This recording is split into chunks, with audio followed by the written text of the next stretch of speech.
YouTube and everything is correct. So I figured today we'll push some delves. I'm actually having a lot of fun with the new WoW patch so far. The beginning of a new season is always fun and really exciting. So hopefully the sound is not too loud. It's hard to tell. Just a sec.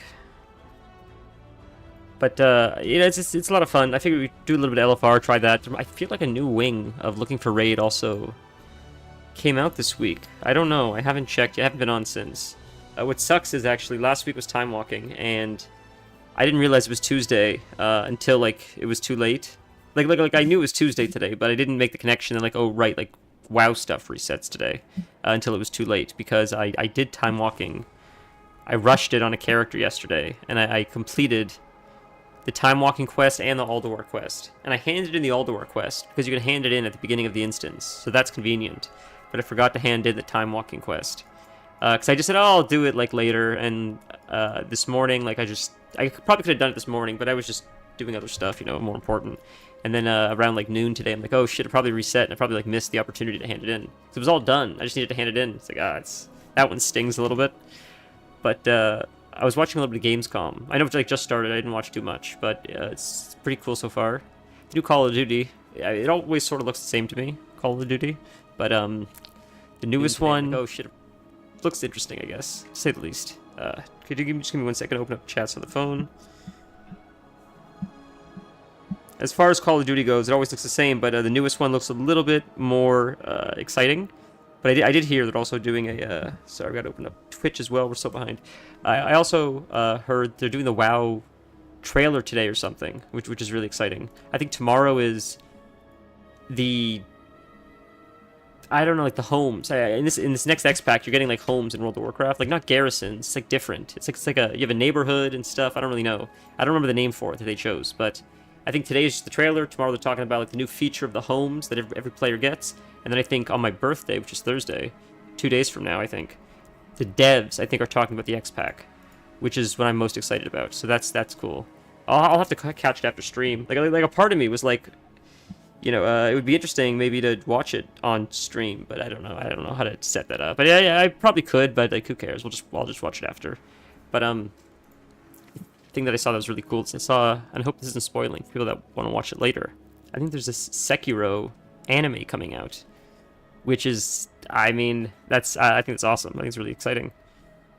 Okay, so we just got here, or I guess we're here from like last week technically, but so there's a bountiful delve here. That's exciting. So if we push a bountiful delve in the new zone, I wonder what we would get loot wise.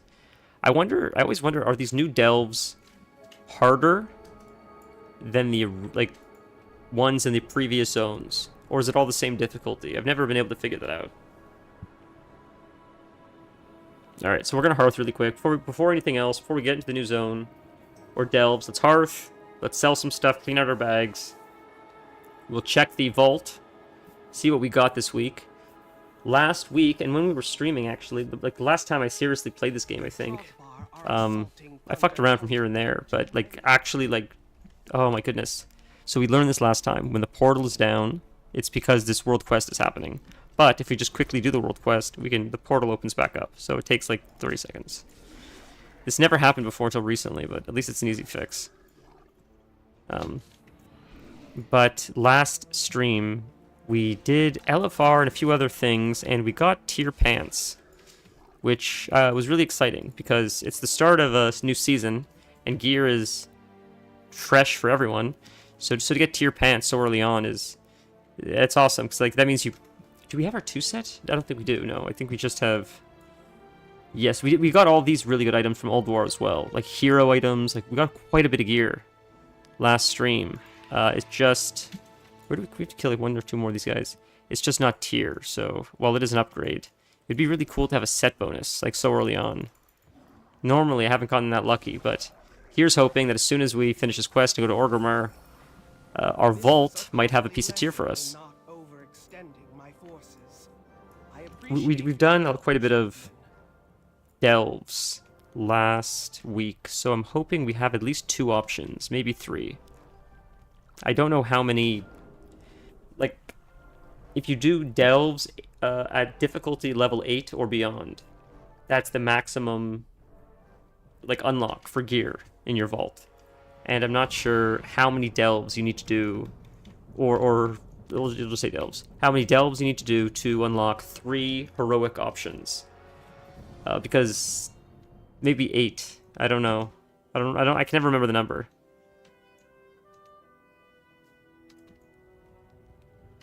So, because we probably should have 3 options, but I don't know if all 3 will be like heroic item level, the highest item level reward. But we'll see. I don't remember when this became a thing, where like at the beginning of the week you would have a bonus reward just for the things you completed the week before. It's a cool system. Everybody looks forward to Vault Day. Like, what did I get this week? And it sort of incentivizes content the week before, because you know you're going to get, no matter what, you're always going to get something the following week. Even if it's not an upgrade, you can still get coins or whatever. But maybe it was Legion. I don't remember when this became a thing, but it's a good idea. I'm glad they kept with it. Okay, let's see what we get. Is that tier? Oh, we got a heroic piece of tier. Are you kidding me? That's crazy. Oh my god, that's our 2 set, and it's heroic. That is absolutely insane. Oh my god, I can't believe it. Wow, that's a sick polearm. I want that polearm, but we're going to run LFR, and we'll get that eventually.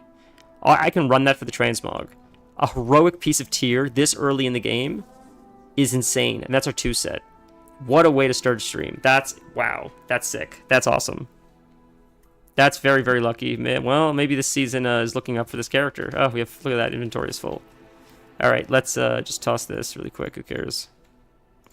Wow, that is awesome. I don't even know what the 2 set does. I probably read it last time but forgot, so let's check it out. Alright, so we got this, and then we have the Eagle Pants. We just got that as well from Ulduar, but we'll replace it. Who cares?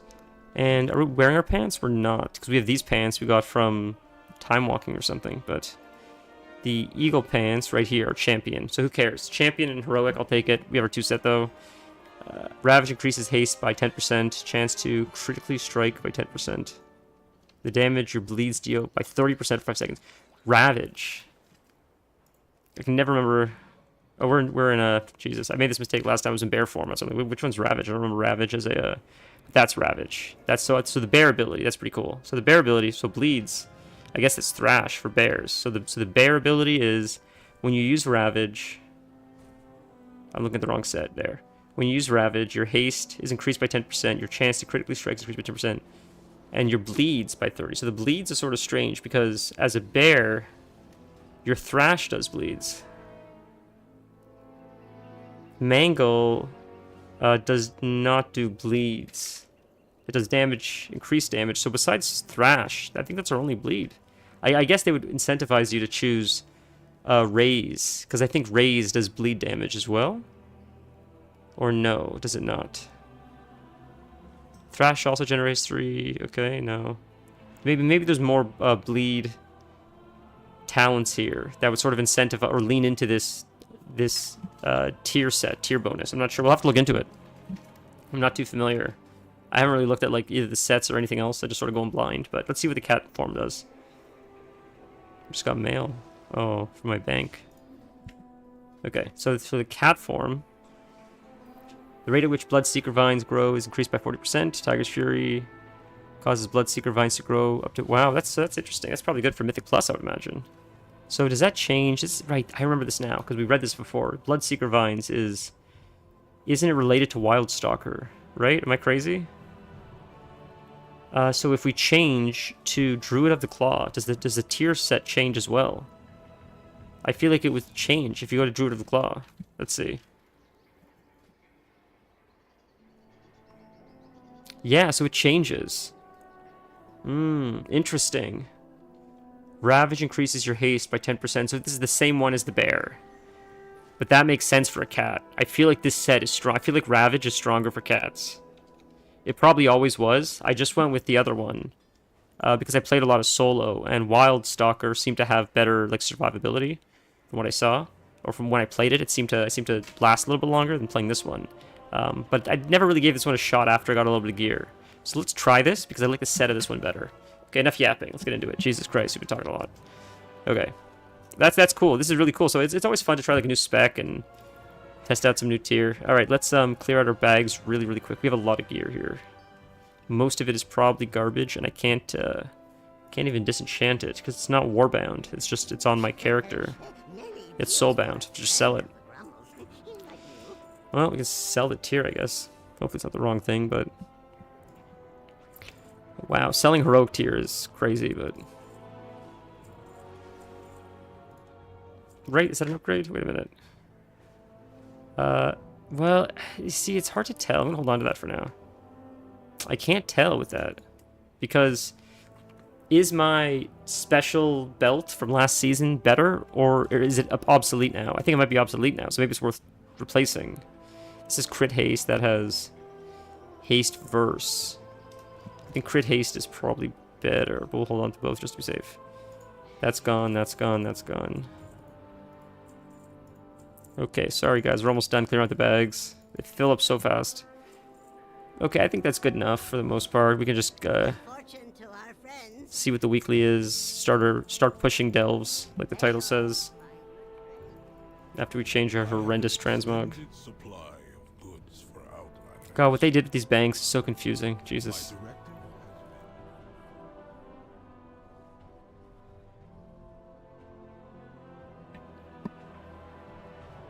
Alright.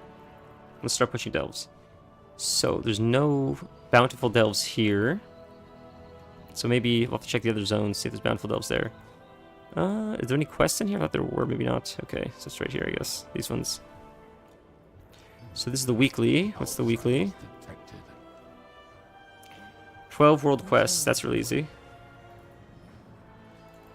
Call of the World Soul. Right, it's this one. So we'll just do the delves. That's 2 birds, 1 stone. That works. Easy. I think that's everything. That's an easy week then. Not a lot to do. Alright, let's see. We'll just fly to wherever the bountiful delve is. Oh, so there is one here. I missed it. Oh, must have been a quest or something over it. So we'll do Earthcrawler Mines. Let's try it. Start with this one. Should we ease into it by starting with a 5, or should we just push right into a 9? Because I think or not a 5, an 8. I think the hardest one we've done is an 8 so far. So, oh shit. I just left, but are we capped on Valor Stones? I think we are. We could have probably upgraded a few things like our tier pieces. That's okay, we'll just come back. But we're 679, so that's, I don't know if that's good or not, but I imagine it's not horrible considering we got so many drops so early on this patch.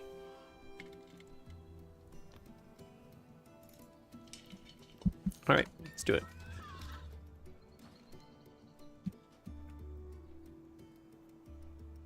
So, what is it this time? So, we have 9 unlocked. 684, we're 679. So this is punching a little bit above our weight class, but I think we can maybe do it. Let's try it. I think we can do it. We'll swap to bear form for this. All right, we'll just see when we get in. Let's try this. Glad to see Oh, I should change my bear at the barber later. A cool choice that I like, and I don't know if this was ever discussed, whether like debated whether they should do this or not, is I wonder if someone said, should we allow changing of specs inside the delve once you're in the middle of it? And I wonder if anybody pushed back and said, no, once you pick a spec, you should lock into it to finish it like that. I wonder if that was a conversation. I like the freedom to be able to change back and forth. But I wonder if some people are purists about it. Like once you enter as feral, you have to stay feral. I think the WoW devs are smart enough to know the community wouldn't like that. They're too casual for that. But I wonder if some people are still like strong-headed. Some of the devs are strong-headed. They're like, no, leave it pure. This is better. This is how it should be. I wonder if there's a few that still like think that way. Like, and maybe they're right. But at the end of the day, like the average WoW player is not going to like go with that. WoW's had way too many quality of life things over the years that the average player, I think at this point, expects a little bit more leniency with things like that. Don't step in those webs. Nerubians might pop out if you do. And it's not like an insult or anything. I think it's just a matter of fact. Just like the game has like a different pace than the previous iterations of the game, and I somewhat enjoy it, honestly. They both have a place, I think. When you want to get real sweaty, like Classic's fun, but I feel like you gas out eventually of that, and sometimes you just want to like just shut your brain off and have fun, and that's what like retail's for. Yes, and Mop, which I've been playing a little bit. We've been playing a little bit on stream. Sort of feels like a mix of the two. Sort of feels like it's a lot more fast-paced than Classic, but it has a little bit more like sweat to it than retail does. So it's a fun. It's like Goldilocks, right? This one's too cold. This one's too hot. This one's just right. Except in this case, like they all work in their own way, but Mop does feel like a really good balance of both.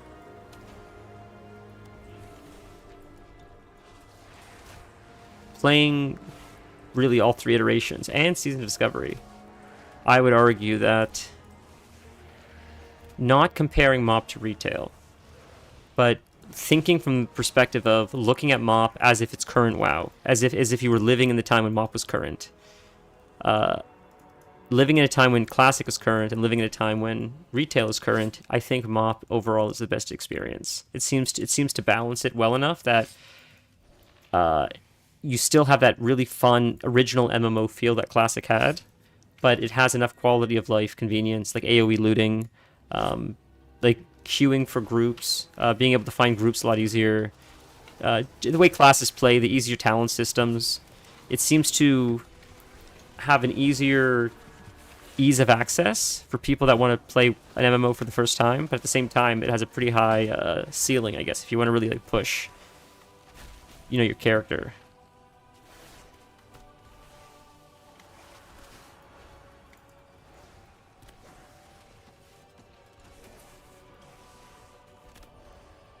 And of course, like the dailies are like a little bit grindy, but I think WoW's always sort of been grindy, including like right now. I still think it's sort of grindy. There's all the dailies are just as grindy. It's just dressed up a little bit differently.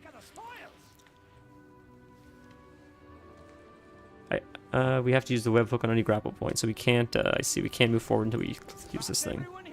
Okay, there we go. So we just gotta wait for this thing to get here, I guess, to open the door for us. Can we jump in it? Oh no, we just wait for it. Did it hit us? No. Nope. Ambush.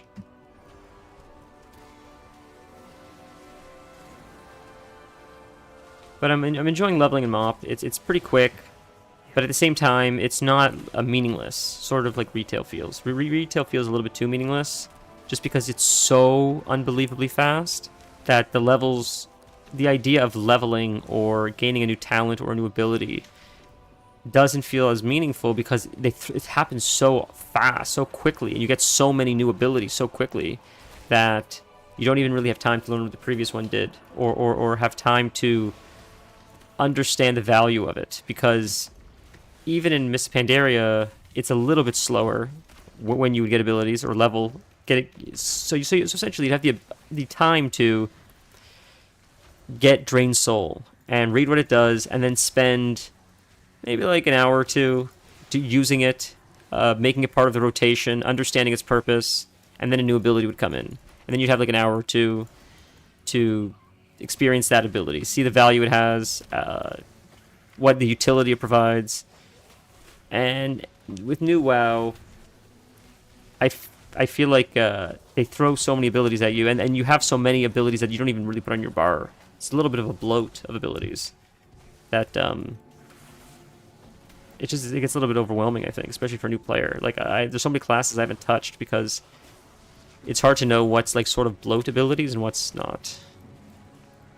I don't know if any classes use every single ability on their bar. Not that in WoW every class always has. There's always been like extra abilities that you'd use for like 1 or 2 occasions. That's fine, but it seems like right now there's a lot of extra abilities that just sort of sit in the spell tab.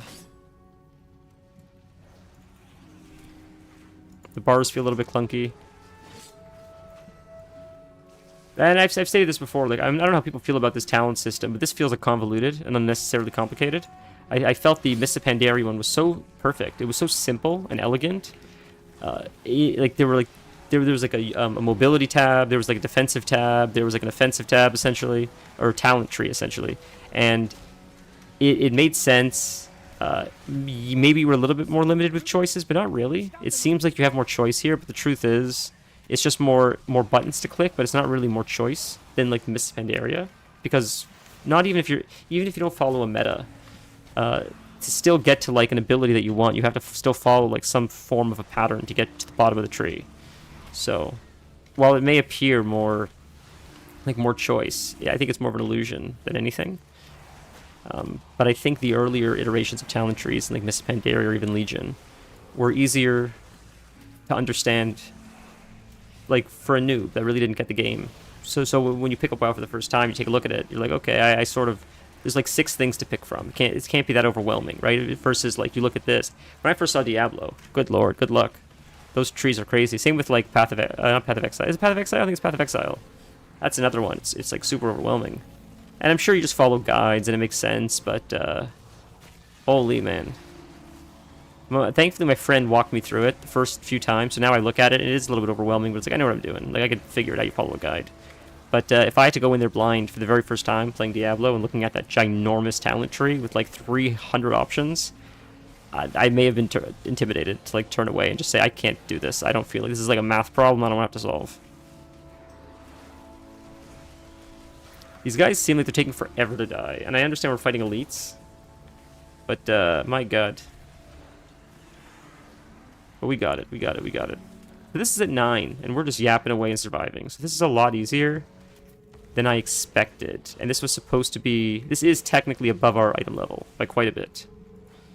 So that's cool. So far we're pushing pretty successfully. Okay, so we have to destroy these things just to get around. I follow that.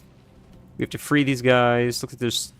Oh, is that a rare? That's a rare. We don't really need them, but we could kill them, but it might just take too long. Is there one more we missed?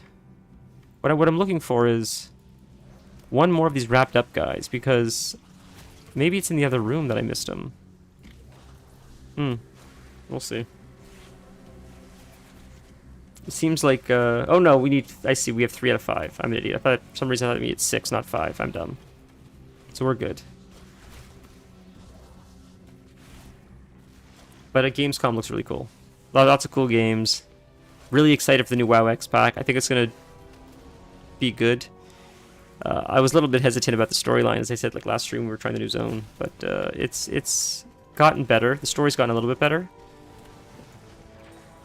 I mean, it's not super memorable, but being in it right now is fine, is like my point. It's at least, it's not like many times I've played WoW or other games, and when you're stuck in a patch, sort of like I am in Diablo right now, we're stuck in this patch to the next patch, it feels like quicksand, or it feels like mud, where you're like, ugh, I just want this like to end. It feels like I'm drudging through it. Like I can't wait for like this to end so we can just get through it already. That's sort of, I've had a few WoW patches like that, and the Diablo patch currently feels like that. But the WoW doesn't feel like that right now, which I'm grateful for. I think it's good enough, and it's fun enough that it's like able to like satiate our appetite until the next content comes out. And I'm hopeful that, based on the direction that they've currently like released content or the stuff they've shown us so far, I'm hopeful that what's to come in the future and what they're going to show us at Gamescom is going to be pretty good. It seems like they've finally found their groove again. Not that it's the same as what it once was and what we all wanted. It's different, but it still works. So I'll accept it. Like it's something I think I have to come to terms with. I think a lot of like well, you see people in the forums on Reddit or even like making YouTube videos. I think a lot of people just like earn for the old WoW idea of development, and it's just never going to be what it once was. I think they're always just going to keep developing like forward. They're never going to revert back to things they used to do, for the most part. And I think that mentality is never going to appease people, because people just want things to be how they were. Even Mists of Pandaria changed a few things, and people are like really pissed off about it. But I think as long as you can like accept like WoW will never be what it was, but like as long as you're okay with like change and a skeleton of what the game once was, then maybe you'll be able to experience like WoW with like a new skin, and that's sort of like my way of looking at it. Because it's hard to, I mean, maintain a game for 20 years or whoever. I think the game's like 20 years old or more at this point. Imagine trying to like continuously put out updates, stay relevant, be new while still maintaining like the old feel without while still changing, but not changing too much. It's a what a balance, man. Another ambush. This must be how they captured the others. There's a episode of Simpsons where they made a joke, something along the lines of like, it's the episode with Poochie, I think, where Poochie comes out in Itchy and Scratchy, and they're trying to figure out through marketing, what do the kids want? What do they want from Itchy and Scratchy? Why is it not performing so well? What could we give them that they'd be excited to see on TV again? So they're asking the kids, what do you want? And they're like, do you want realism in your television? And the kids are like, yeah. Like, okay, do you want characters doing crazy, out of bounds, outwardly things that are not grounded in realism at all? And the kids say, yeah. It says, so you want realistic, human-like stories grounded in realism, while at the same time being complete fantasy, not grounded in realism at all. And the kids are like, yeah. And they're like, well, those contradict each other. So so that you don't even really know what you want. And it's like, it's a meme, but I always remember that scene from The Simpsons, because it's like making fun of like the general consumer who like, they don't really know what they want. And I don't mean that in a derogatory way. I just think it's like, you know quality when you play it or see it or taste it or listen to it or hear it or feel it or whatever it is, but like, you can't necessarily tell them how to make it. You just know it when like you get it. Like you can't. Maybe a lot of people don't know how to cook a steak, but if you taste a quality steak, I think anyone, even someone that has no cooking knowledge, would be able to identify like a quality steak versus a non-quality steak. So I think quality is easier to identify than it is to generate, essentially. So these people that can't give feedback aren't wrong for not being able to give feedback and still critique, because I think it's easier to critique than it is to like know why you don't like it. It's easier to know you don't like it than it is to know why you don't like it, if that makes sense. It's really actually hard to truly understand, I think, why you don't like something, because I think a lot of it's like muddled up in emotion sometimes. So like you'll blame like, well, I don't like this feature because of this, but the truth is it could be like deeper than that, it could be more complicated than that. Maybe you don't hate it as much as you thought you did, because then when it like, gets taken away, you're like, actually, in hindsight, that feature wasn't that bad.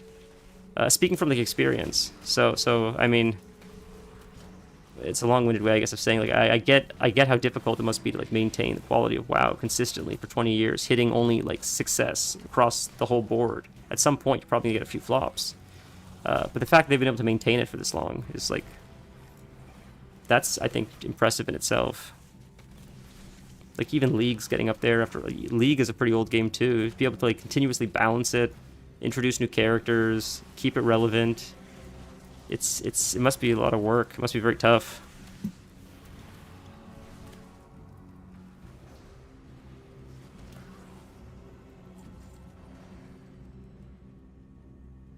Found a bit of gold. Then in the same sense, you have like Sod, which is like no balance at all, intentionally. Sod was all about like I think they said from the very beginning, nothing about this is meant to be balanced. This is just fun and chaos, and that's cool. I like that. You don't hear that very often, so it was fun little experiment.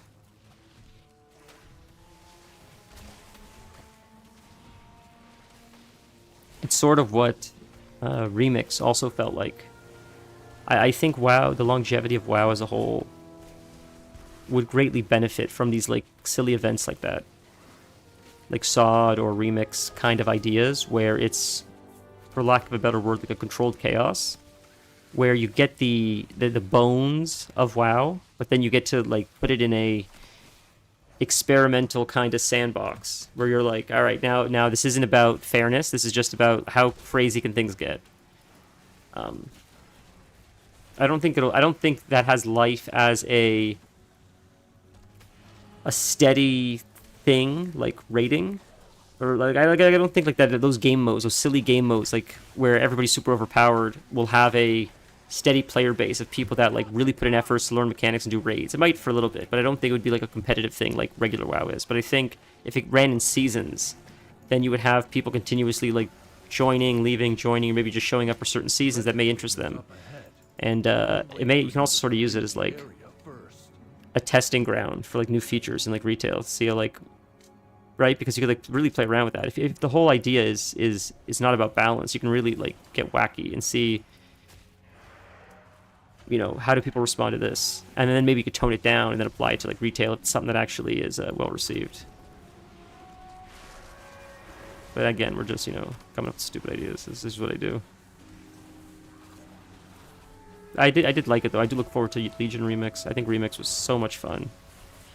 WoW, the like foundation of WoW, I think, is like so strong that when you start playing around with the formula a little bit, it offers a lot of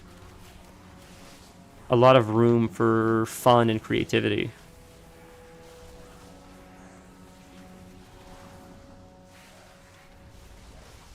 And I do believe the same for Overwatch too, honestly. That's why I was really looking forward to PvE Overwatch.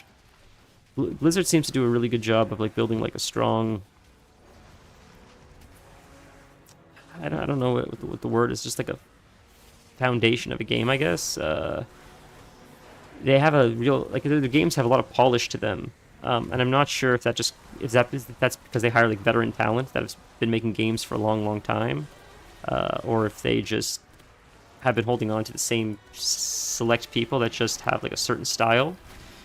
But there are like some devs or video game companies, I guess, that just have a certain level of quality that seems to like supersede the majority of the video game industry. Even if the game quality itself isn't good, I just mean like just the maybe like the build quality of the game, like the tactile feel of it, or I don't know, like I don't have the proper words for it, but it seems, at least in my opinion, like you can often expect that from specific companies. Even Nintendo, which I'm like not super, huge on, it seems like their games always have like a polish to them, like their devs are just like playing on like a different game than everyone else. But it seems like that's what pros do, like pros at the highest level do, right? You see, we'll watch like a cooking show. The missus likes Gordon Ramsay, so we'll watch Gordon Ramsay teach like a bunch of like chefs like how to cook something, and he'll cook it first and say, now recreate this dish. And when they recreate what he created, theirs looks really nice. But when he explains how he did his compared to when they explain how they did theirs, he is working on so many micro levels that are like stacked upon one another to create like a much deeper, elevated dish that it's not even like the same thing when these other chefs are recreating his dish. Like they can't even comprehend the level in which like he's working on, I guess, just because he's done it for so many years. I think that's the case with a lot of things. When you hear a lot of like people that have been really doing something for most of their lives, whether it's art or direction or music, just the way their brain operates, it's just it's on like a different wavelength. And I don't think it's entirely just like luck. That like, I think some people like hear like a director or artist talk like that, and they're like, wow, like how does their brain work like that? And I don't think they were just born like that. I think if you were to dedicate like a lot of time to something you really care about, I think you too would start developing insights similar to how they speak. But I think the average person probably doesn't have the interest or like the patience to dedicate like that much time to something, because that's a lifetime we're talking about, really.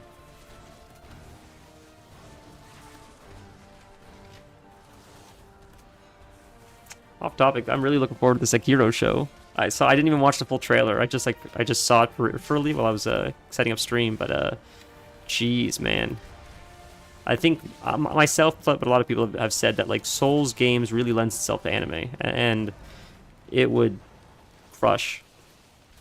Elden Ring especially, like Sekiro, of all of them, Sekiro's cool, but I feel like even Elden Ring or Bloodborne, or my god, they would be so unbelievable. They'd be such crazy animes.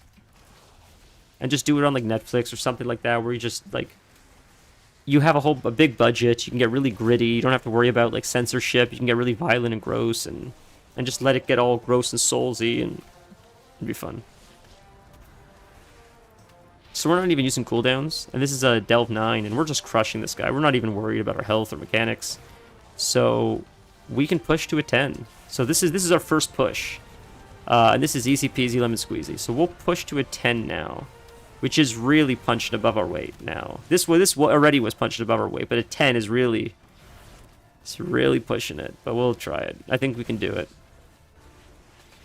This is, I think 9 or 10 is the highest delve I've ever run. So we're getting close to like the record overall.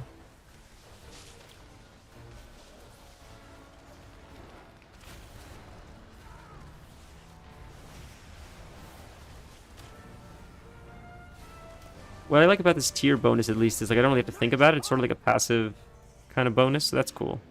This is our treasure. It looks like this way. Nothing old Bran can't get through. We should actually maybe try the world boss as well at some point. Oh, we have a new trinket. I forgot we got a new trinket. Right. That gives you 4,000 agility. Huh. That gives us 4,000 agility as well, though, and mastery. How much agility does that give us? 5,000. That gives us more. That's worth it, I guess. Because your mind to tear piece by piece. At the 10th tear, you succumb to arcane insanity. Huh. Slaying an enemy or witnessing an ally's death instantly tears at your sanity. So you kill 10 things, you get this buff. Interesting. It's an interesting trinket. It's got a lot of agility, though, so that's nice. Even if for nothing else, that in itself is just nice. Ooh, more ethereal strands. So it looks like you can upgrade to 12 this week or something. Oh, we got upgrades. Wow, nice. Very lucky. Cool. Let's see what we've got in our coffer. What do we get today? What's our loot for today? Ooh, we got a ring. And that is a big upgrade. I'll take it. It's haste first, but I'll take it. And we upgraded our Hatterang. That's fun. Bring this in. Okay. We didn't miss one, did we? No, we didn't. Good. I was hoping we didn't miss a one of those ethereal guys. So we got the maximum chest. So we got the maximum rewards. That's cool. We really pushed a delve, and we got max rewards. Okay. What's the undercoins for? So we can upgrade this. We have our upgraded ring. Do we want this? 17,000 stamina is crazy. Like, I feel like I want that. Even though I drop a lot in item level. Not too much. That's a crazy amount of stamina. So how much health do I have right now? 1, 2, 2.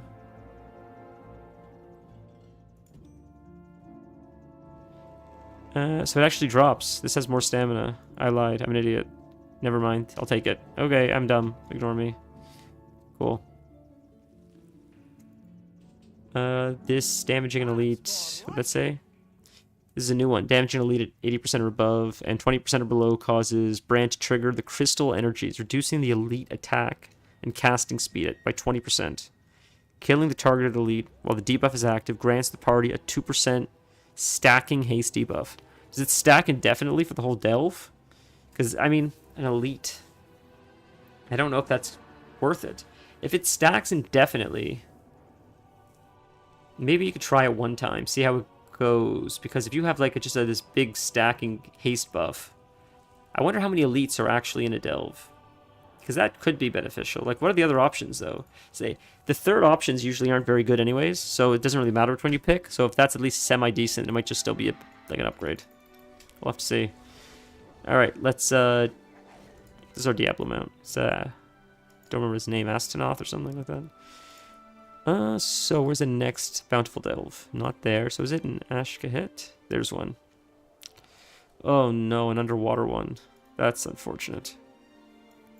Is there one here? Am I crazy? Is there only the one? How many are normally up? Is there one in Undermine?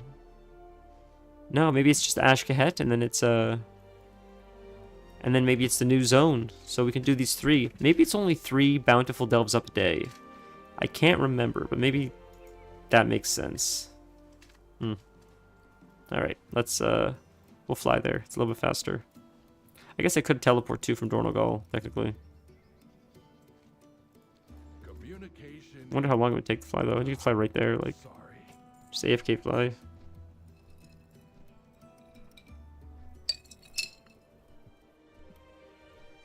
I wonder what the Gamescom is doing.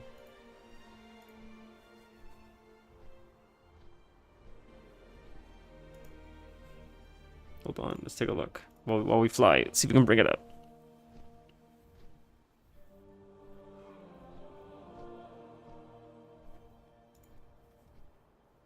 Oh, it's a WoW trailer. It's a WoW trailer, guys. One sec. I'll bring it up. One sec. Holy shit, it's a WoW trailer. Talk about timing. Okay, Google Chrome. Gamescom opening night. See that? Oh, we just missed it. I'll rewind it. We'll watch it while we're flying. How exciting. Okay, one sec, guys.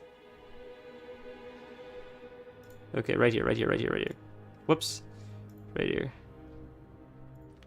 Hopefully you guys can hear it. Yeah, let's see you guys can hear it. At Legacy of the Forge Let's watch it for really seconds quick. before- While we're flying, while we're flying. WoW trailer.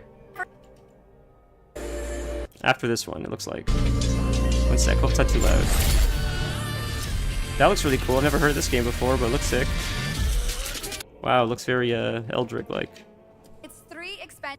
Okay, let's keep going. Come on, there's WoW. There. Okay. Come on. We don't. No one wants to hear you talk about it. Just get to the trailer.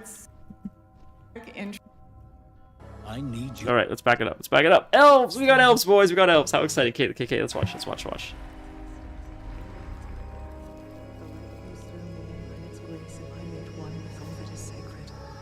The light guides my steps and illuminates my path. I don't know why this thing's not going away. This YouTube thing. There we go. I made one with all that is sacred. The light guides Liadrin, it has begun. I need you with me on the wall. They look so weird, the elves. They look so different than WoW. No, most WoW cinematics. Envelop us soon.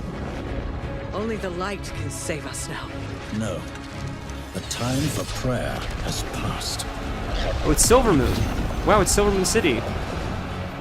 The Sunwell will not fall. Not while I draw breath. Why do they look so different? The cinematic, the characters look so... I don't know what it is. Cool. Monsters, more monsters. Little elves.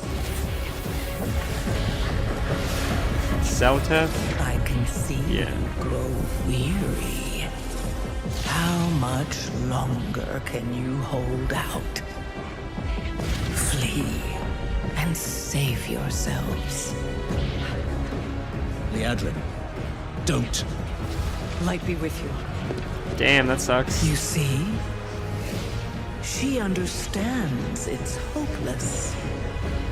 Soon, you all will. It's a weird uncanny valley about their faces. I don't know, man. The light guides my steps and illuminates my path. The light flows through me, and by its grace am I made one with all that is sacred. The light guides my steps and illuminates my path. The light flows through...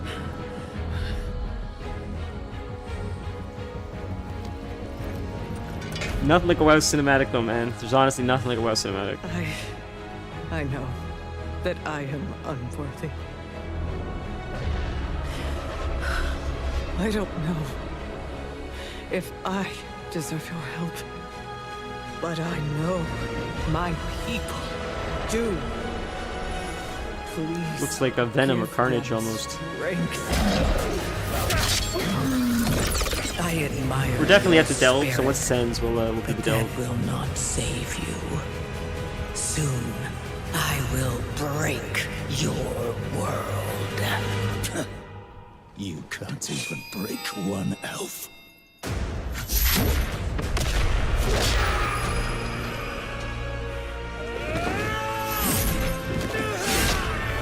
Does that mean she like mind controls them, infects them? Darkness comes to devour everything. And when it is finished, WoW music always goes there so will hard, it's be crazy. No more light. Without your aid, we will perish. I beg you. Who's she talking? I don't know who she's talking to. Uther?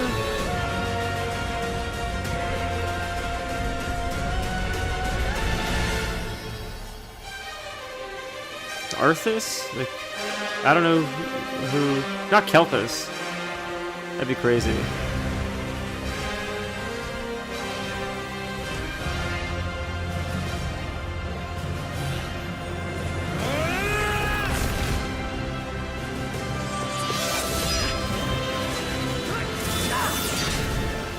The Sunwell will not fall.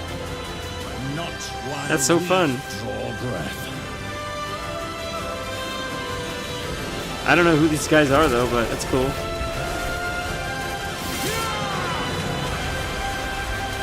Wow, fun, huh? Neat, very neat. Strange, very strange. Sort of didn't really feel like WoW cinematic, but exciting, very exciting.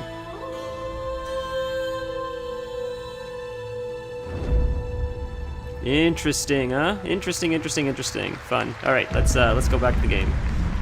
How cool was that? That was neat. Thank you for watching that with me, guys. I wanted to watch without anything being spoiled, so we coincidentally caught it while it was there, so I just wanted to do that right now. So I do appreciate that. We'll get back into the delves now. Hopefully that wasn't too painful to watch. Yeah, I think it'll be cool. I mean, what I'm grateful of, it seems like we're going back to the old world, which is what I prefer. I'm tired of like coming up with all these new islands and worlds and races and stuff. I'd love to explore the old world of Warcraft, the old lore, the old zones. So it seems like we're going back to Blood Elves and the Sunwell or the other joint. So let's try a Delve 10. Does it cap at 11? It caps at 11, guys. That's insane. We're almost capped out already. That's crazy. Let's try a 10. This might be our breaking point. This might push us to the edge. It's 6'8". Okay, we're 682. It requires 691. We're punching 10 item levels above our weight class, pretty much. Jesus. In order for us to lock in, we need transmog that shows that we are tough, T-U-F-F, like they spell in The Outsiders. So let's do that right now. That's not bad. Let's see what else we got. Not bad. Let's have something fun here. That's interesting. What if we did this coat? We love this coat. This coat. Come on, you gotta have a cool set here. Ulduar. I just love I always love the Ulduar set. You always just go back to the Ulduar set every time. That's what we do. I think it might be what we just do. Could we get a cooler like helm though? Maybe. Could just do no helm, or we could do classic, El Clasico, which is the Illidan right here. Right? Yes, right. This one. Yeah, or that. That works for now. Let's go.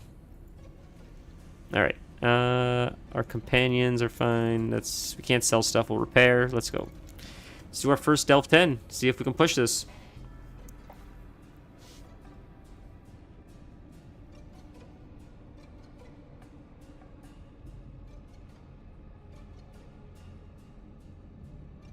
Okay.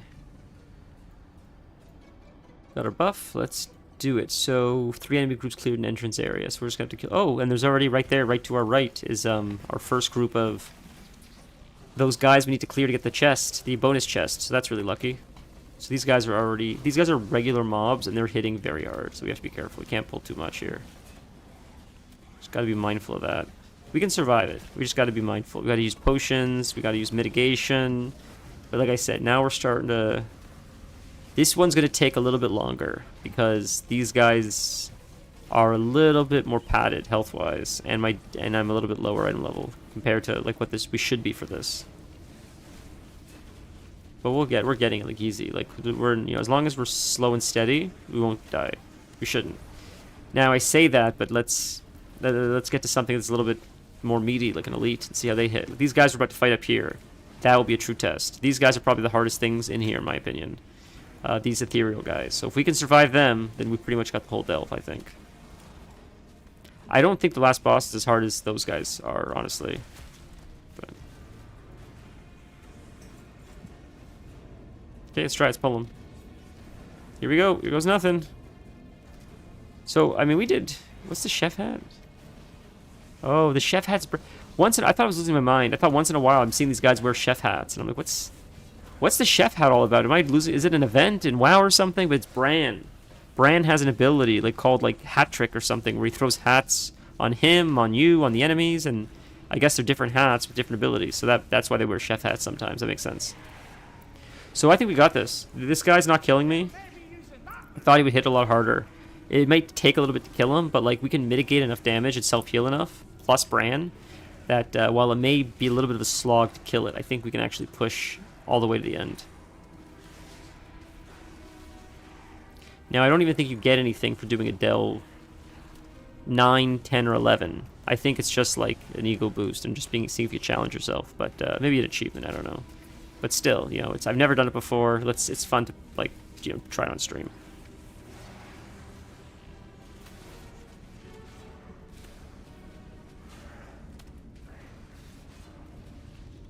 They're saying Demon Hunter reveal stuff. What's the Demon Hunter reveal stuff? Bro, don't spoil stuff. I want to check it out.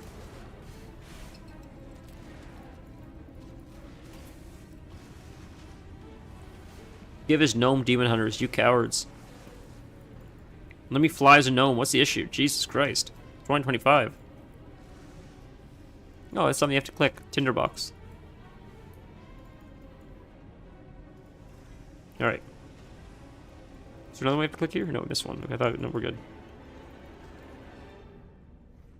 What I was at, oh, clear, you have to clear the last enemy. That's the issue. Like, what's happening? But that's what it is. Clear this guy. It's one enemy. One enemy. I was shocked that, supposedly the Sekiro show is on Crunchyroll only. I was surprised by that because I feel like it's got such a big draw, Sekiro, that, like, why? Crunchyroll must have bought the rights to it, I guess. Or whatever it is, but, I just figured, like, Netflix would have fought for it or something. Because I feel like such a limited number of people have Crunchyroll. Now, you could argue the marketing team is like, if you could buy a big IP like Sekiro, it might incentivize people to buy Crunchyroll. Which is true. But how much pull does it have? I don't know. I feel like of all the Dark Souls or all the FromSoft IPs, Sekiro is not as strong as Dark Souls, or even, in my opinion, as strong as the Elden Ring. I think Elden Ring is probably the strongest IP. Just because, for whatever reason, the game became so popular that people started, like, memeing about the characters. And, like, Ronnie and Melania, and these characters became, like, part of the zeitgeist. So that really helps. Anytime something becomes like a meme, it is just, it's organic marketing up the wazoo. It really, really helps. Because people are like, what's this meme from? And then they look into it, and then for every person, every 10 people that look into it, maybe like 2 or 3 actually like are serious about it.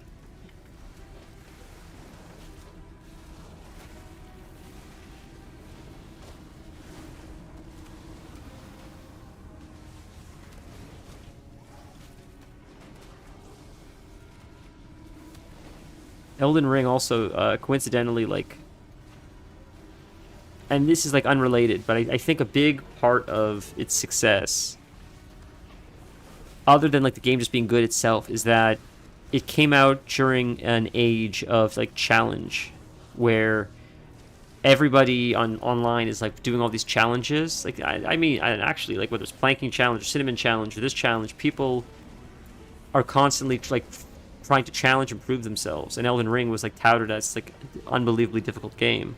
So it sort of just almost became, in a sense, like another like TikTok challenge, or it fed into the same like mentality that like a lot of those people would like that maybe wouldn't even touch video games. They're like, but if this is something that's touted as like a challenge, then it's something that I am interested in like pursuing when I normally wouldn't play these types of games.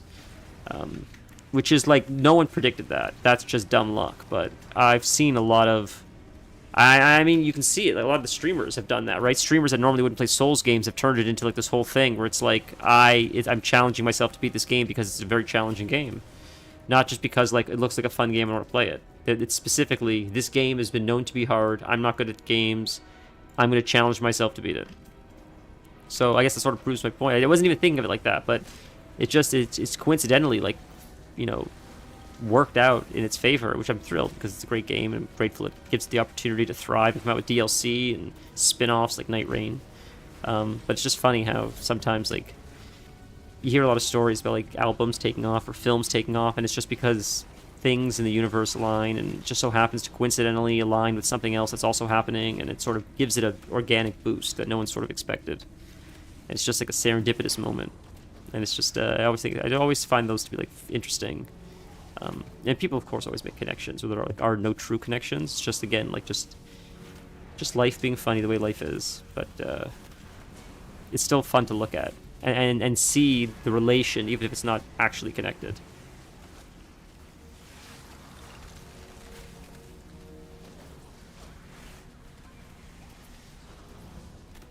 Or I guess directly connected. I guess you could say directly connected. I guess you could say it is connected, but it's not like intentionally connected.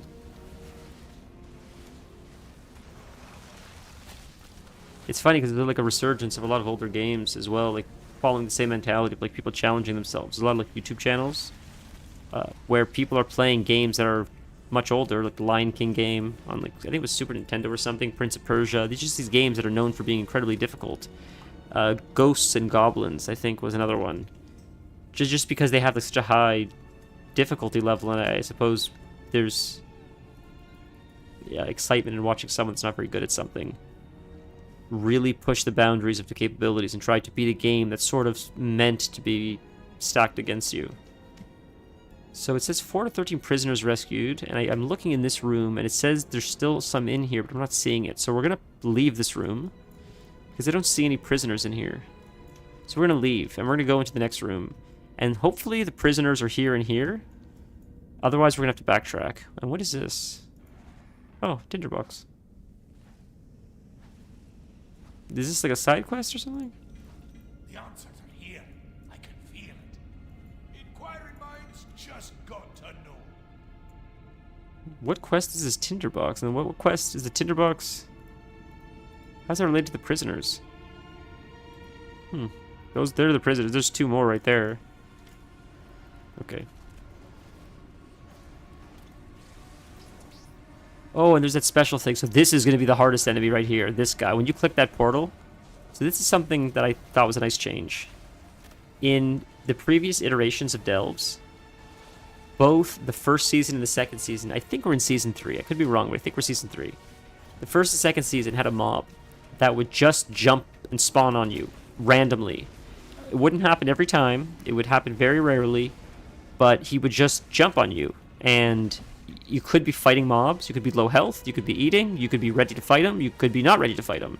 When he jumps on you, he jumps on you. Either you kill him or you don't. If you wipe, you don't get the loot, I don't think. If you survive and you kill him, you get him down to like 25%, then he disappears. And he leaves a treasure chest. And it's good loot.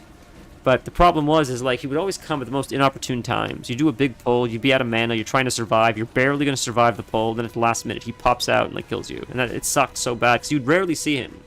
And when you did see him, it would be the worst time possible. So this season, if he spawns, I don't think he spawns every time. Maybe he does. I don't think he does. But if he does spawn, it's a portal like this. And it says the portal is up. When you're ready to summon him, you click the portal and he'll show up. I like that. It was exciting when he would show up randomly, but it's just the timing always sucked. And it was such a rare occasion that it felt bad when you would die. So being able to do it on your own time is a little bit nicer, I think. The challenge was fun. Don't get me wrong. And I very rarely died when he would show up because I was a druid, and druids, like, good luck killing a druid. But on my other classes, I probably died a lot, I would imagine. It was probably very frustrating, and I can imagine how frustrating that would be, so... I'm grateful for the change. It's so funny seeing these hats on these guys, because Bran is throwing these silly hats on them. It's so funny. Seeing the chef hat, the Indiana Jones hat, like, it's so ridiculous. I love it. What a silly quality of life thing. Not quality of life, but what a silly, like, implementation, rather.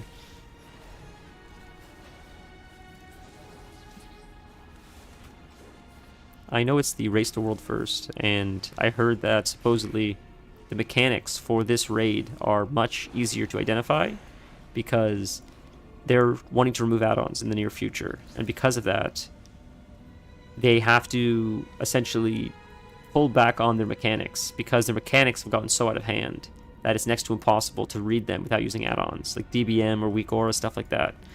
So supposedly people are commenting that these mechanics are so easy to identify because they're starting to learn how to create mechanics that don't need add-ons to essentially work with. Let's try to do this in as few turns as possible. Let's see if we can do this. Oh, I fucked that one up. That was just stupid ability. That was dumb. That goes there. No, we're fucking this one up. This one has to go. I don't think it's gonna work. Is that gonna work? That did work, but these got tangled. That was dumb. We wasted a few turns. Quite a few turns, but we got it.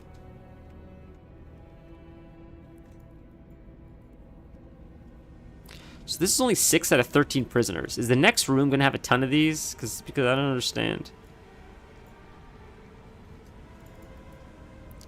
And what is this? Do you see this thing glowing here? This, in the back. What is that? I can't click it. Oh, it's treasure. I understand. It's on the bottom. It's just say there's treasure there. I get it now. Okay, I got you. This is more treasure.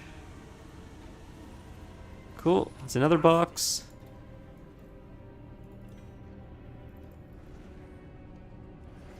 Here's another one to free. Oh, and a tinderbox. Nice. Oh shit! I didn't mean to pull them. Those are the big guys. This is gonna be a big pull. This is a problem. This is gonna be a bit of a problem. We're gonna have to pop some coolies for this. Yikes! We'll survive. We'll survive. We'll survive. Play smart. I didn't realize that was a big guy, so we're just gonna have to AOE and pop some coolies, and we got this. This will be fun. Fun pull. Now it's getting interesting. We just gotta play methodical and very intelligent. Play around our potions. Look at this mitigation. Holy. Look at this. Crazy. Let's stun this guy, because you are just being a pain in the ass right now. I can't stun you, that sucks.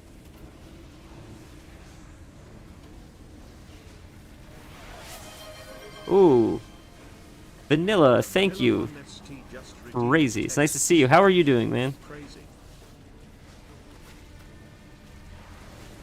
Ooh, I'm so locked in, I didn't know what the hell that was for a second. Okay. Oh yeah, I think we got it. I think we're safe. That was a bit sketchy, but I think we're safe now. Holy moly, that was intense, boys. I think in a little bit we're gonna actually do like a mission or two in Red Dead, see if it crashes on us, and if not, it's a good sign. I couldn't do it earlier, so we're gonna do it like soon, like today. I figured on stream may as well. At some point we gotta test it, so we'll test it today. I was hoping to stream earlier, but I was visiting parents. And I didn't make it home until much later than I thought, unfortunately. So I wasn't able to play or test Red Dead, unfortunately. So that's why we're able to do it today. I figured. I've been wanting to do it, and I haven't had the opportunity. But last night we were at the new place, like cleaning, starting to prepare. So this one mob, man, is a pain in the ass. He's just not dying. Like, she is so much health. It's crazy. And she can't get stunned, it seems like. He can stun her, but my mighty bash. Oh, it did work that time. So why didn't it work the last time? What? How come it worked this time and not last time? Because I used it on her last time to interrupt that ability, and it didn't work. But we got her instead. Oh my god. Finally. That was the worst mob. We survived. That was a crazy pull. That mob, I should not have left that one last, but the stuns weren't working. So, I don't know. Maybe Bran just stunned her. So when I stunned her, she had, like, the diminishing return. So it didn't count.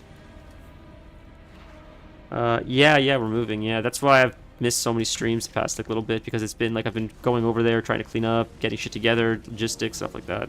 I have to change addresses, going to, like, the office, to change your ID and stuff. Some of the stuff you can do online, some of it I have to go in for. It's really annoying. But yeah, like, the past, like, month and a half has been like that. So it's been a little bit chaotic. They came in to like fix some stuff. They broke the window. The guy's supposed to come fix the window. He still hasn't come. So we got like a broken window. And the guy's like, "Oh, I'll repair it." And I was like telling the missus, like, "You can't repair that. You got to replace the window." So he went to repair it. He's like, "Now I got to replace the window." So now we got to wait for him to replace it. It's like, you just fix it already. Just fix it before I move in. Come on, man. Like, I don't even know how you broke it. It's so strange. I don't know what they were doing. I don't know what they could have been doing to break a window, but I understand these things keep popping up.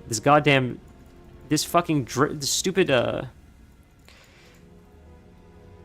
how long until this thing goes away? Because this thing keeps standing on this thing I need to click. Is this thing just out forever now? Or is this just always out now? This guy. I thought he goes away at some point, but he's not going away. There we go. He keeps standing on this thing, so I can't click it. Holy moly. I don't know the purpose of being able to click it. I'm never going to heal it anyways. Just let me click through it. Alright, you need this thing. No, God, I wish I was owning. Just renting. Goodness, I wish I owned. Not yet, at least. Hopefully, one day. That's the goal.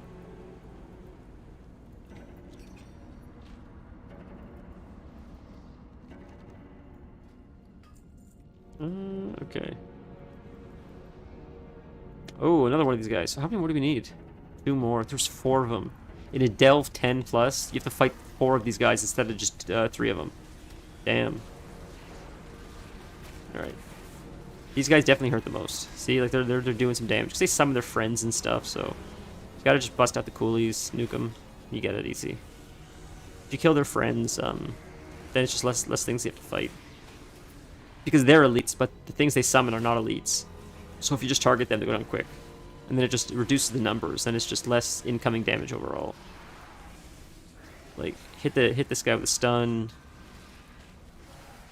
Do they keep summoning more? I can't tell if they're summoning more. Or if they just summon a limited number. Hard to tell. Oh, big stun. Brand with the big stun. Stunning everything. Okay, it's a little bit dark. Maybe put on light. You can see. Didn't realize how dark it was. So gloomy outside. It's been raining all day.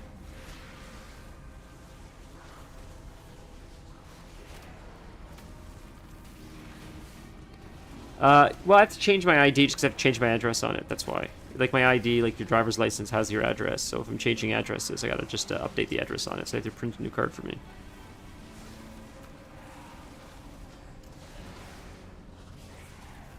Oh, that's a good idea. It's a really good idea. Yeah, that's smart. Use your parents' address. I didn't think about that, actually.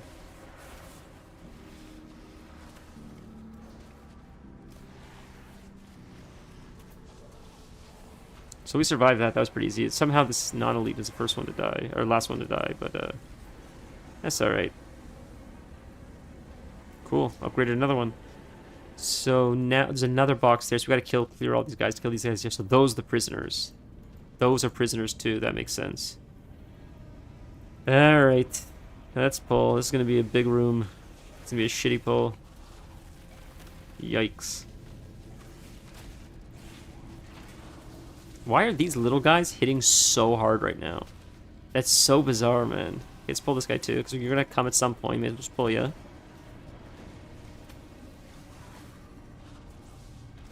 These guys are hitting hard. Thankfully, they don't live very long, but man, they hit really hard.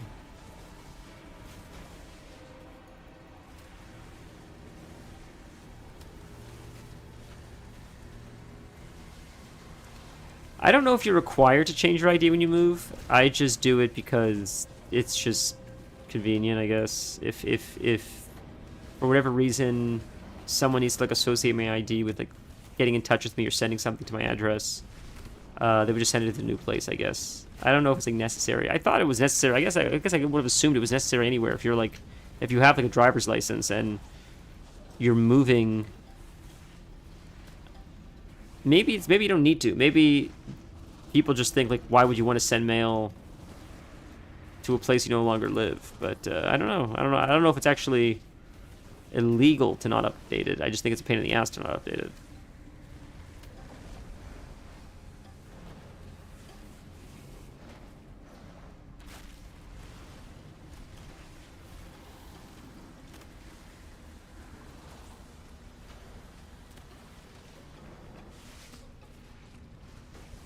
Okay.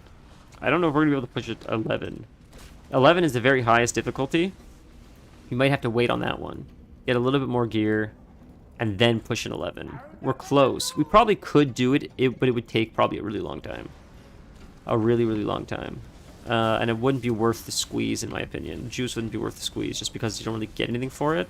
And it would just be for like an ego boost. So why not just get a little bit more gear, make it a little bit easier, and like we'll do it for the achievement this season. Just like one extra week of gear, or even a few days of just doing like LFR and stuff, or upgrading stuff, and make a big difference. Maybe we can try it on my birthday, which is Thursday. But maybe we can get gear in between then and then try it then.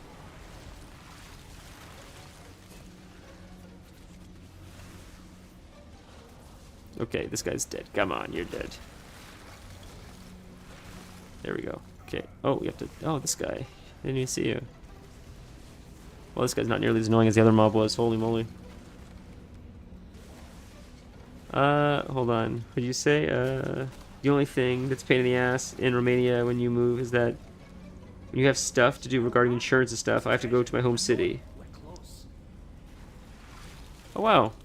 Interesting. The police fines also go there, so my mom kind of knows every time I'm speeding. Do you get caught in Romania a lot? Is Romania like really big on parking tickets? Like some places, I think some places, some cities are more notorious for like speed cameras and stuff than others.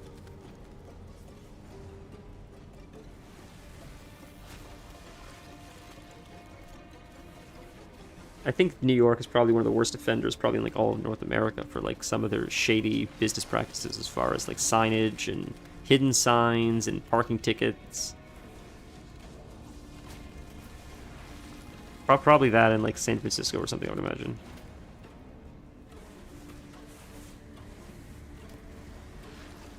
Parking tickets, not really, but they're very strict regarding speeding. We don't have speed cameras, but police is waiting for you almost everywhere. Ah! Damn, that sucks. That's because Romania has the biggest deaths on road number... Whoa, why is that? There's just a lot of people in Romania speeding.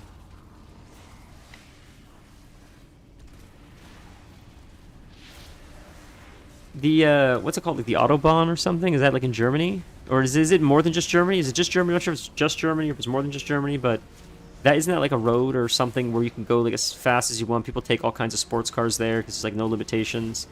I would assume that would be just everybody's dying every day. People are just like flipping their cars, flying 500 miles upside down in the air because they don't know how to operate these cars going like that fast. But I don't hear about it that often, as much as I would expect to hear. Maybe they just don't report it, I don't know.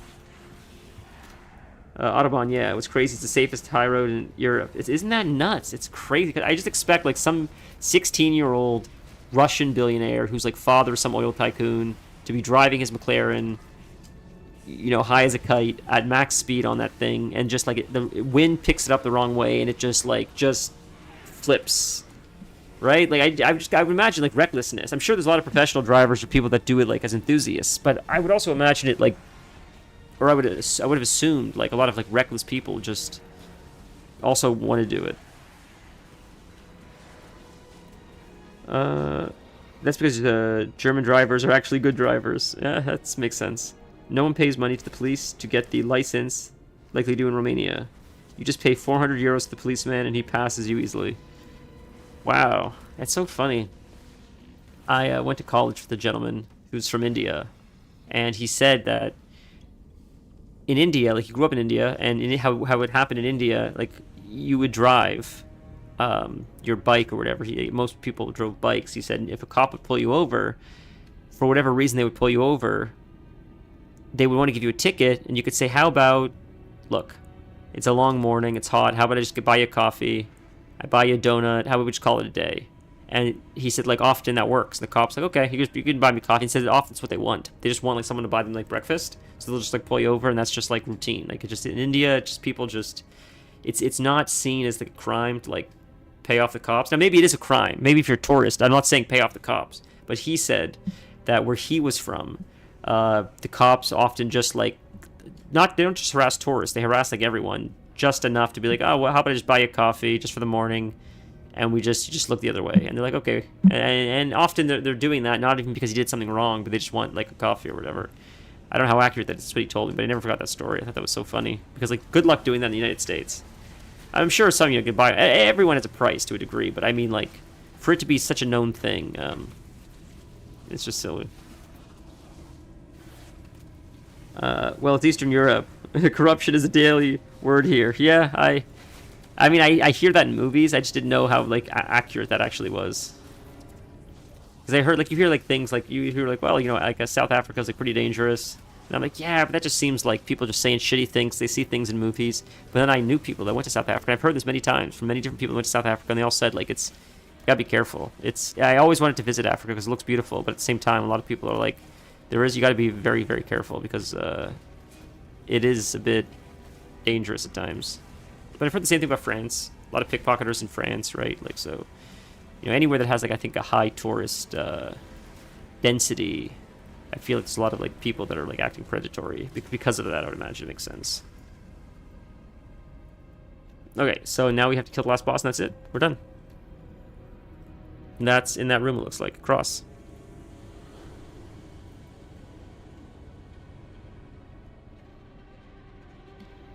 Doesn't happen in Romania anymore. It happened in the past, but now police is required to turn on their body cams in every encounter.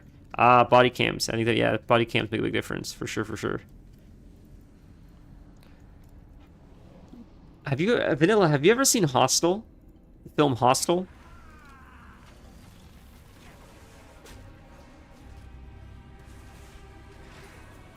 I don't know if that took place in Romania or the Ukraine. I thought it was one of those countries, like around that area. I thought. I could be wrong.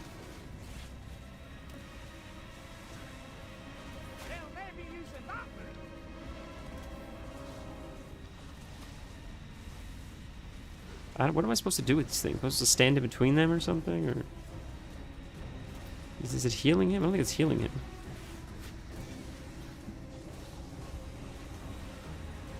Do I just step out of that?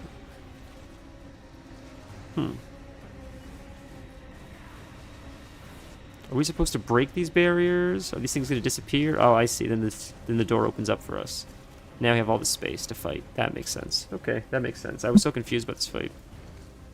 This guy's got a lot of health. It's going to take a while, but he's not going to kill us. That's for sure. 5-second stun is very painful, though. So that's going to kill. I just said he's not going to kill us, and he just one-shots us. But to be fair, I don't know what that one-shot mechanic was. That didn't make sense why that happened. I don't see a mechanic that we failed, so that just looked like an insta-stun, and I'm not quite sure why. Doesn't appear like we failed any mechanics, so I'm not really sure what caused that. So we'll have to watch that again. It's in Slovakia. And no, I'm not watching horror movies, especially gore. There. Yeah, I remember it was like I thought it was like an Eastern European country of some kind. And I wondered like how much of that is based off like how much of that is based off of like urban legend.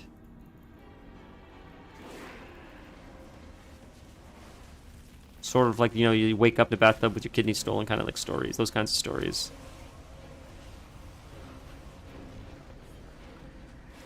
Okay, so encasing web, so is that what got us last time? Was it encasing web? I didn't see him cast that last time when we died instantly. So we'll keep watching. He's doing his infused poison. I don't really know what this does or how to stop that. Infused with poison. Okay, we'll step out of that.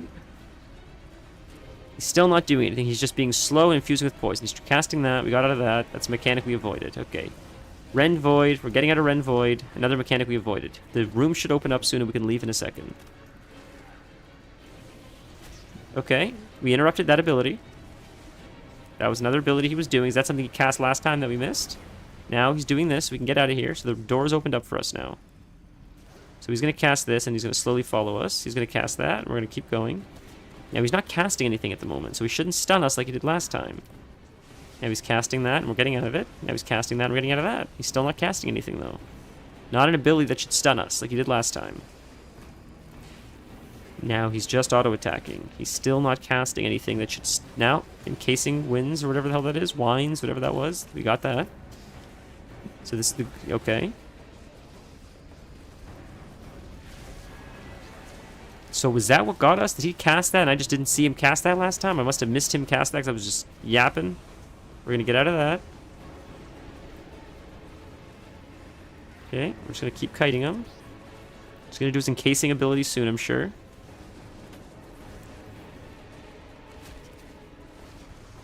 Okay, that's the green one. We get out of the green one. Oh, interrupt encasing. Got it. Good job. Keep going. We're going to get out of that. Alright. We're going to get out of that. Okay, we're going to hit him with a Thrash. We got our 3-point Thrash up. We got our Bark Skin up. Cooldowns are coming off cooldown in about 15 seconds. Going to hit him with another Thrash. We're going to step out of that poison pool. It's not doing it. Never mind. Okay, he's not casting anything still. We're going to get out of that. Oh, there. Now he's casting. Interrupt. Okay. Got that. So it seems like it must have been that encasing thing. That must have been what instant killed us. It didn't appear like he was casting it at the time, but maybe if I rewatched the VOD, I was just not paying attention. So it seems like it's only the 3 mechanics. Holy moly, that was so strange. That is so funny because I just said, we're not going to die. Boom, instant death. Talk about, like, timing. Couldn't have done it better myself. Well, that was my negligence, just yapping. Okay, interrupt that in a second. Just wanted that to go away first. Okay, we gotta get out of that.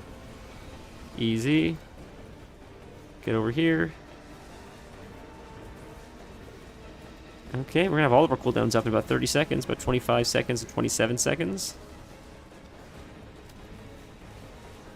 Okay, we're gonna get away from that for a second, but we reset our Thrash, so that's nice. You're gonna do your encasing ability in a second again. Oh, get out of that. Okay. Gonna get out of that, move to our left.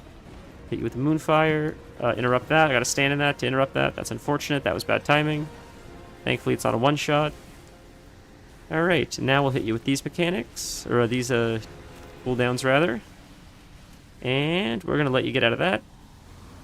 And now we're gonna hit you with a Berserk. And that should finish you off, hopefully, if we're lucky. We're gonna just sidestep that. And if we finish you with the Berserk... Guess not. We're gonna have to get out of that first. Now you should do your wins, and this Berserk should finish you off right now, and... Come on, you son of a bitch. Ladies and gentlemen, level 10 Delve completed. Punching 10 item levels above our weight class, because that's what we do here. On the other hand, my new GPU just arrived today. It took like 1 hour to rewire everything, and I've tried so many games I couldn't play maxed out. That's exciting! Oh, I'm so happy for you. Congratulations. That's really, really exciting. Wow, that must feel like Christmas Day. Wow, man. To be able to like have the freedom to like play all these games on max settings must be a whole new experience. That's nuts.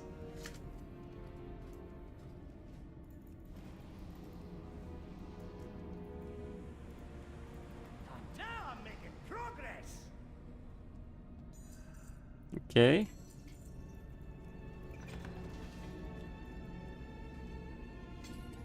What'd we get? What'd we get? What'd we get? Ooh. Well, it's not, I don't think it's an upgrade. It's not definitely not an upgrade, but it's transmog, so that's neat. It's sort of ugly transmog too, but I'll take it. Ooh, we got an upgrade here too. What is this? Is this an upgrade? It's not an upgrade, but I can give that to my rogue. So that's really cool. That's veteran, and it's that's awesome. It's warbound, so I can trade that to my alt. My alt will be really grateful to have that. Cool. Alright, let's loot these treasures really quick. Maybe we'll have to try Red Dead soonish.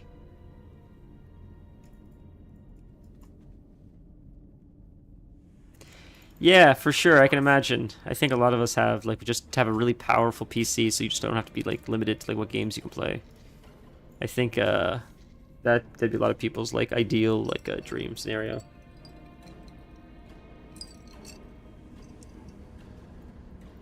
Are you watching Gamescom at all? Ordinary citizens have gone missing, dragged to the transformatory in bondage. Please.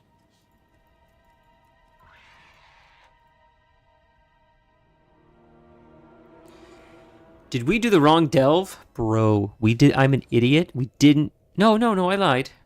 That was... Oh my god, I panicked for a sec. I'm like, we didn't just do a bountiful delve, but we looted a bountiful thing. So there's 2 bountiful delves here, I didn't realize. So 2 of the bountiful delves. So maybe there's 4 bountiful delves a day. So this was bountiful, which we just did. This one is bountiful.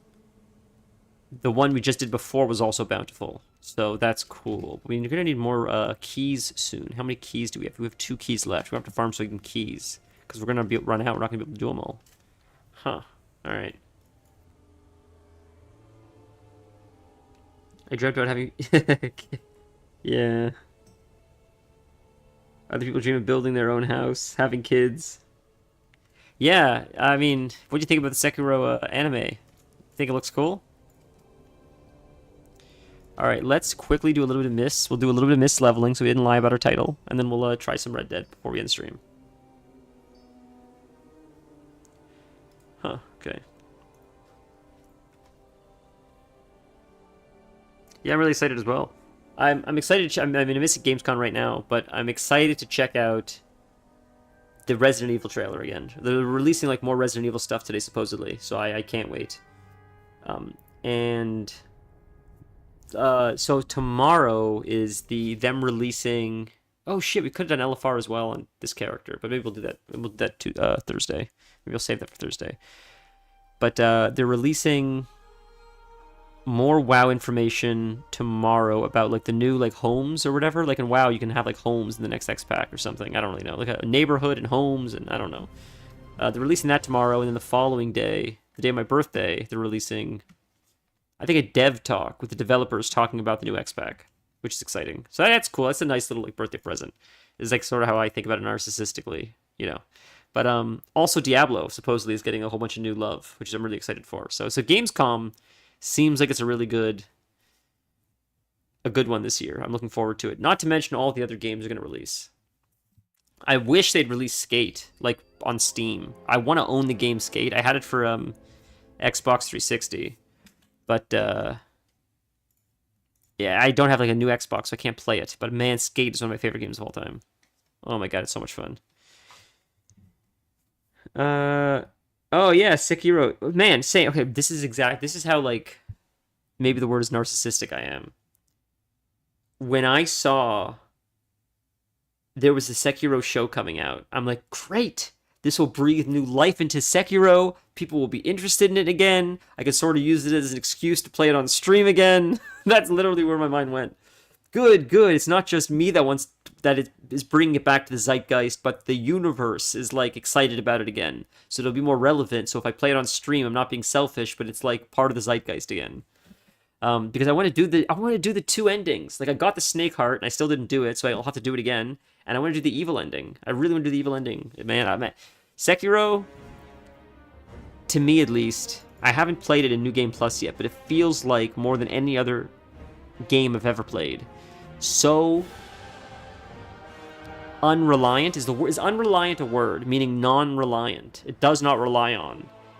It seems like if I were to start up Sekiro tonight, just for fun, and, like, try to see how fast I could beat the game today, I feel like I'd be able to beat it a lot faster, because once you get the mechanics of the game down, you could sort of just, like, ignore everything, and just sort of just, like, white-knuckle it the whole way through, more or less. Is that right, or am I missing something?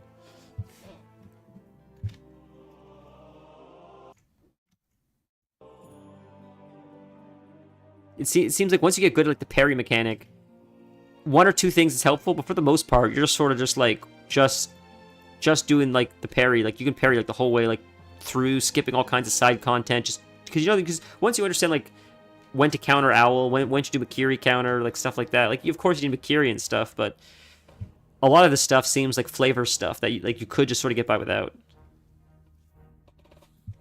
And I'd be curious to try that one time. I can't decide if I want to do New Game Plus and then New Game Plus again, that way you get all 3 endings, or doing New Game Plus once and then doing a fresh start. I don't know what would be more fun. Alright, let's do a little bit of leveling, and then we'll try some Red Dead to end the stream. We'll see if it crashes for us to end the stream, but for now we'll do a little bit of Misspent Area. Which is fun, chill, it's nostalgic, it's silly, you know, I like Mists. So, we don't have another profession. I feel like we should get tailoring. I feel like tailoring would be helpful. I just sold all my cloth, though. That's the problem, but...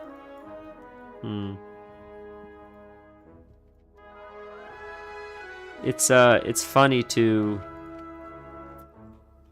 be in this guild. Like, you know, Tuka's a streamer I watch, and he invited me to this guild, because he's invited, like, anybody that watches the streams, you can join the guild. So that'd be fun. Like, I'd love to maybe raid with you guys sometime. It'd be a fun opportunity to raid with you guys. But some of the people that are in Tuka's guild are also in, like, the new hardcore guild that, like, I'm watching on Twitch. And it's just strange to sort of see some of the people that are I'm watching then chat in guild chat and talk about, like, stuff that happened, because it's sort of like, for lack of a better word, sort of like, not behind the scenes, but sort of like breaking the fourth wall a little bit in a sense.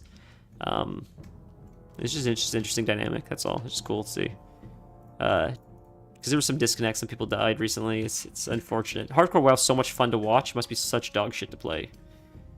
Where's the tailoring guy? Is it... Oh, shit, it's the Mage Quarter. I'm in the wrong area. You know what, then? Screw it. We're going to learn mining in the meantime, and we'll pick up tailoring later. Alright, mining is profitable. We'll just pick up mining right now for the profit. It's this way, actually. But Hardcore's so entertaining to watch, the raids and stuff, but I can't imagine watching the devastation on these players' faces when they disconnect and die is just so hard to watch. My god.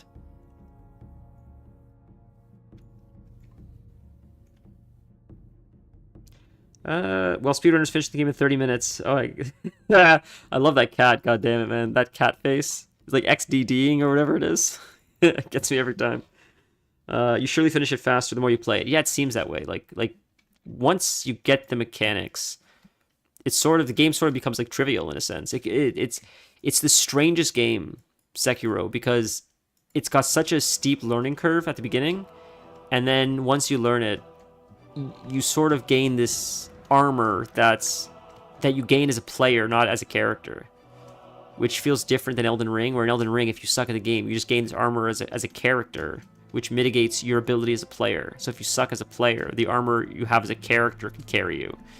If your character always sort of sucks in Sekiro, but you as a player develop like this like resilience to see through the attacks, to try to mitigate the weakness of your character. It's like the opposite of Elden Ring.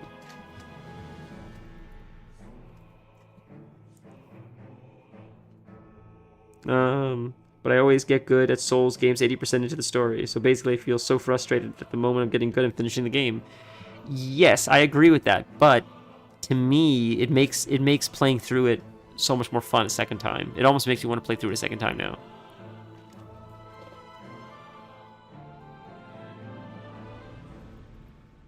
Like I'm aware I got real big fear of missing out. Real big fear of missing out.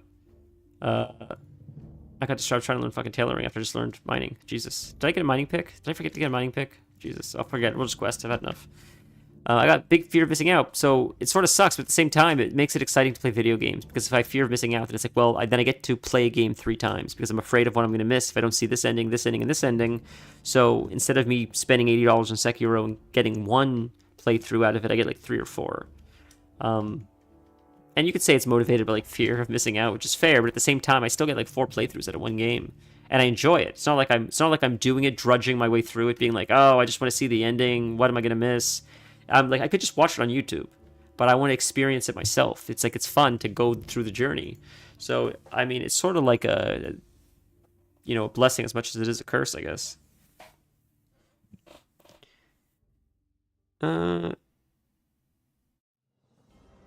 Yeah, I agree. I normally don't replay games. Souls games are the one games that I don't mind replaying as much, honestly, because there's so much variation that it feels like a different game almost.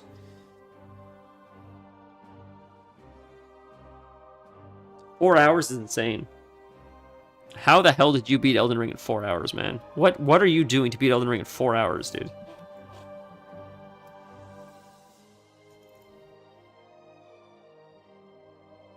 This is one of the coolest zones in the game we're going to go to now, Duskwood. This is a zone, to my knowledge, that is so scary, they had to revert it because it was like too intense, I think, at the time in vanilla. That I thought it was one of 2 things. Either the players just didn't like the zone was like too dark, too hard to see, it was too scary that like in initial development they're like, gotta reel it back because it's just not fitting the aesthetic of WoW, it's too scary. Or maybe the rating system is like there's too much morbidity here.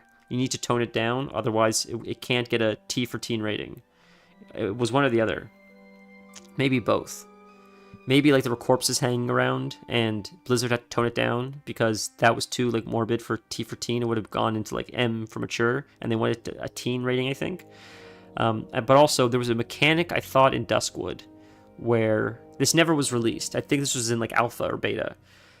You couldn't see anything in front of you. You had to have like a lighthouse, not a lighthouse, a lantern that would illuminate your path. And I think there was like a lantern mechanic where you would need to fill it or every so often relight it or something so you could like see where you're going in Duskwood. I think the idea was like Duskwood was like pitch black except for this lantern mechanic. And I don't think it ever became anything. But I think like in the early development, they were mentioning they wanted Duskwood to be like a scary kind of Underdark kind of zone, I guess. I don't remember I heard that, but I just remember hearing that story. So it's still a fun zone, though. Duskwood is a really cool zone. Like, I really like Duskwood. You just skip literally everything and just beat the required bosses to break the ring. So, if you were to do as little as possible to beat Elden Ring, you would exit the thing, ignore Vare, run to that one before the big hill where the giant is to get into Margit, to meet the girl who would give you like Torrent or whatever, right? And then you would go back to Ronnie, I guess, get Torrent from Ronnie, go back to like Calais or whatever his name is.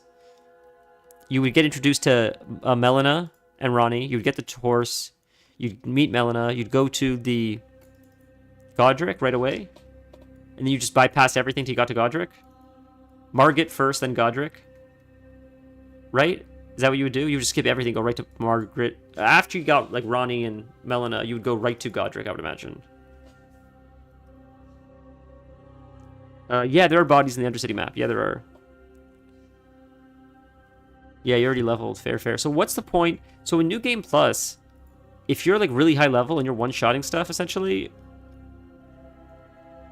do you get more power if you get more levels? Like, what do you farm any levels? Is there any point to leveling?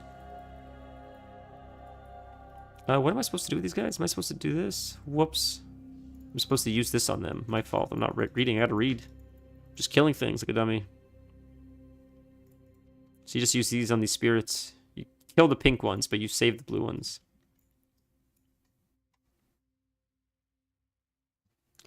You're not really one-shotting yet. You kind of get one-shot. So, can you get back to a point where you're overpowered again if you just keep farming? If you, like... If I finish Elden Ring at level, like, 160, if I get to, like, level 300, does it feel like level 160 on my first playthrough, essentially? Is it like a 1-to-1, if that makes sense? Soft cap in every stat in Elden Ring. There's, like, negative... Oh, I see. That makes sense. Interesting. At some point, you hit a brick wall. That's fun.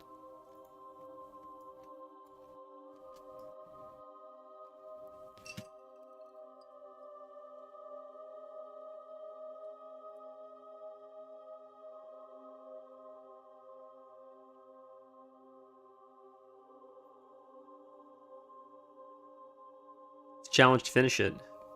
I can imagine. Can I ask you, do you save...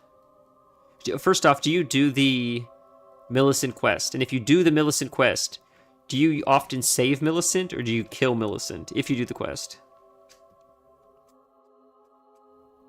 Ah, NG7er. That's fun. Yeah, I probably won't do NG all the way up to 7. I might just do the different ones for different rewards.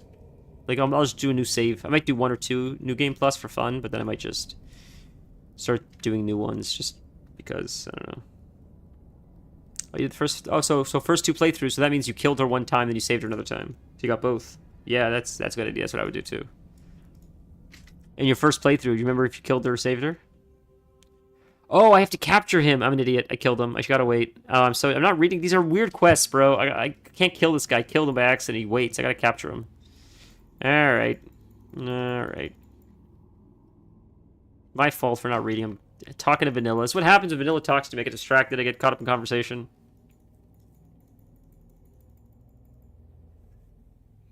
Oh, don't abandon it. What happened to the quest? Oh, we did it. Okay, good. Oh, you saved the first time. Yeah, me too. I even helped her kill her sisters back at Melania's entrance. That's fun. I think I did the same thing, yeah. I helped her kill the sisters. The 3 sisters are blood. Like, it's like a blood maiden thing, right? Or whatever.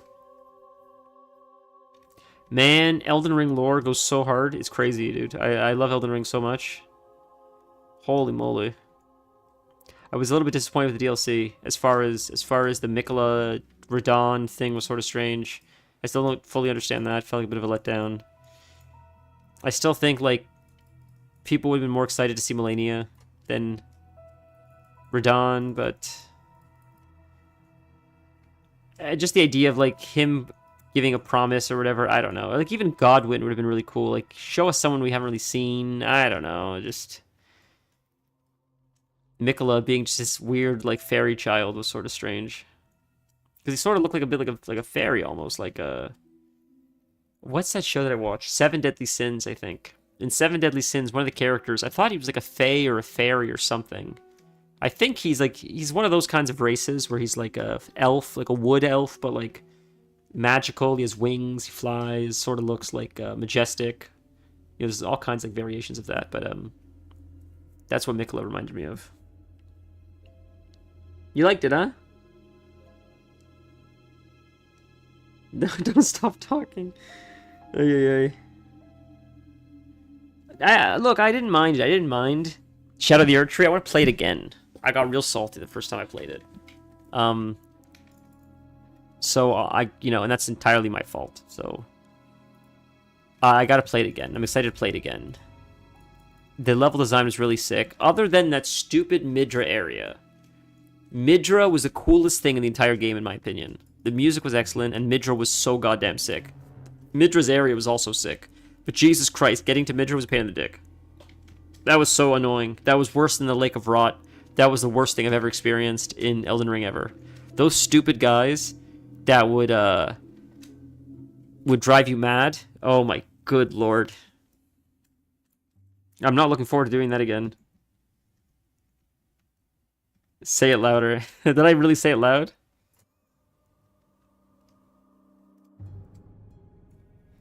Ay. But, like, Midra was pure cinema. They all were. Like, look, shit. What was her son's name? Mesmer. Mesmer's level was sick. Mesmer's whole area, that whole, like, museum, like, the Black Castle or whatever it's called, so sick. It was so well designed. Like the zones themselves were brilliantly designed, very brilliantly designed. Yeah, they were interesting. A few of the fights felt a little bit gimmicky, but other than that.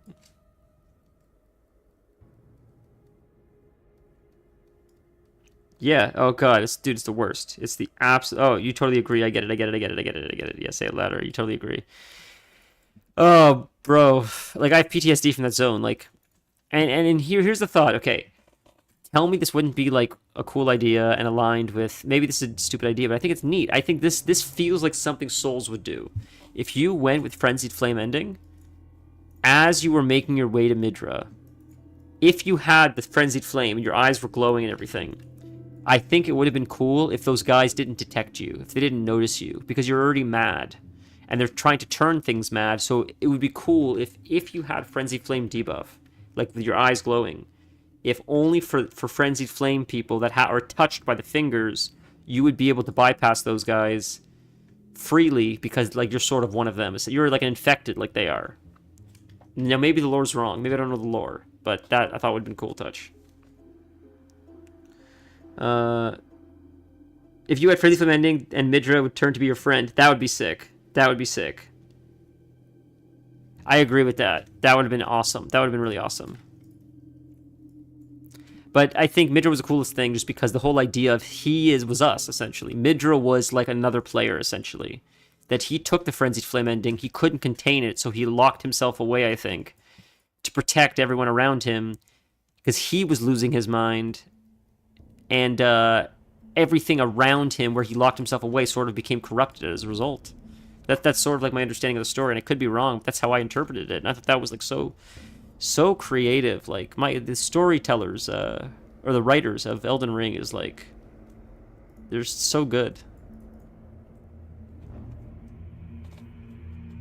I want to do Frenzied Flame next so bad. I like it's such a cool ending. I've never seen it. I just I want to try it.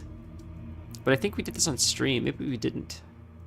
But I made it down to where the Frenzied Flame was. I didn't open the door or anything. But I made it down there just to get an item or a talisman or something. And I didn't know, but it's connected to the Deep Root Depths. Where Fia is. I found the Deep Root Depths through the Ronnie quest or something. Like, Ronnie sends you underground. And if you keep... You know, Sofra River or whatever, it like connects you to like the Deep Root Depths eventually, something like that. But I didn't know that the Frenzied Flame area also connects you to that. That was a mindfuck. That was crazy.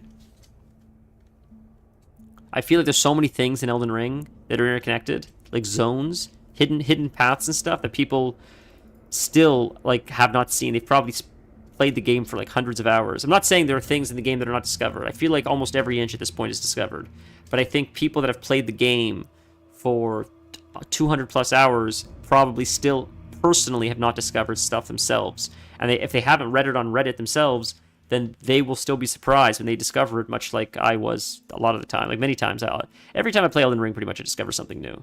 And Baldur's Gate seems to be the same thing. I haven't touched Baldur's Gate in a while, but my friends that play Baldur's Gate, every time they play it, they're like, always discovering just a little hatch. I didn't know this basement existed. I didn't know you could go in through this door. I didn't know about this encounter. Like, it's amazing. I'm a hoarder. My first 2 playthroughs, I gathered literally all talismans, and I was so afraid of not missing anything.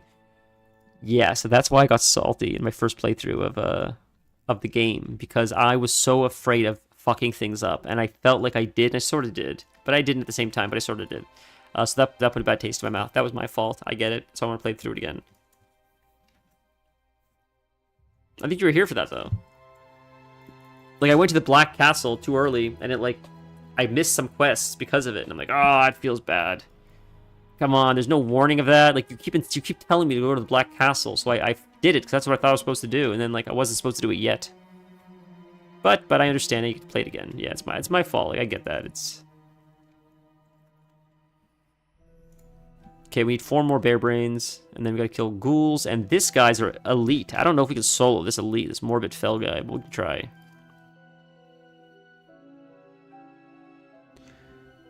Why do you think that ruined your playthrough? Collecting all this stuff. You just like, sort of explored it. No, you sort of spent more time like sort of immersing yourself in the world a little bit.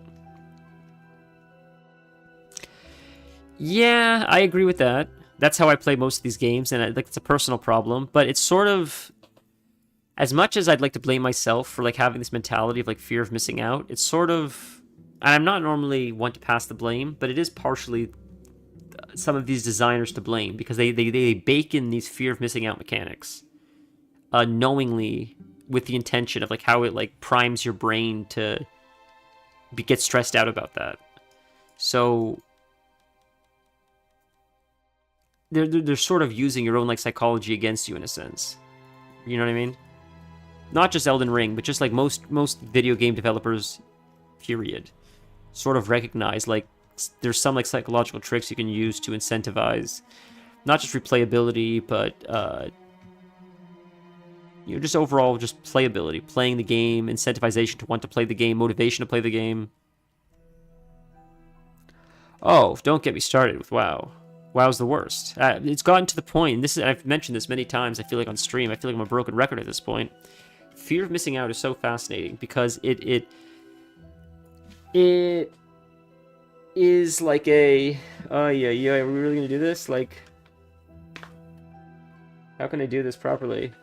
Like this. Like, it's so dumb. I don't have a pen, but if it's like a hump, the whole way going up the fear of missing out like hill, like you're climbing this like really tall hill, because you're constantly, it feels like a drudge, you're drudging your way up, you're struggling to get your whole way up this hill, that I don't want to miss out, I don't want to miss out, I don't want to miss out, and missing out is right over the horizon. You'll never get to the top of the hill, because like it's always something new that comes out, so you're constantly running on a treadmill trying to climb a hill that's never ending. But what happens is eventually you'll miss something, and you'll look back and you'll see all the stuff you've gained, and you'll look forward and you'll see you've made no progress. You'll see the hill is just as big. You've been climbing for like 20 years, and the hill still, there's no ending in sight. There's like, it just keeps going. And as soon as you miss one thing and you recognize the fear of missing out isn't like life or death, it's sort of a teachable moment, and then you miss out something else, and then it's another teachable moment, and then you realize it doesn't hurt as much as I thought to like miss out on stuff. And actually, it's sort of like a toxic relationship to have this sense, this pull over me that if I don't do something when you say I need to do it in your timeline, I'm going to miss something, and that's going to affect me negatively. And it sort of gives you this apathetic perspective towards fear of missing out, and eventually it just stops working as much, in my opinion. The fact that Blizzard hired gambling creators to make the game as addicting as possible and inducing the most FOMO a game ever had. Yeah, I believe that. I didn't know that, but I believe that. That's pretty much it. Like, it's just... And that's why I think people are really excited for these older variations of WoW, because it caps out. You're not introducing new content to vanilla. Like, there's not as much fear of missing out in vanilla, just because you're like, well, I want to see this content before it goes away. Well, it's not going away. Naxxramas is out, and that's all that there is. So at some point, everybody wants this weapon.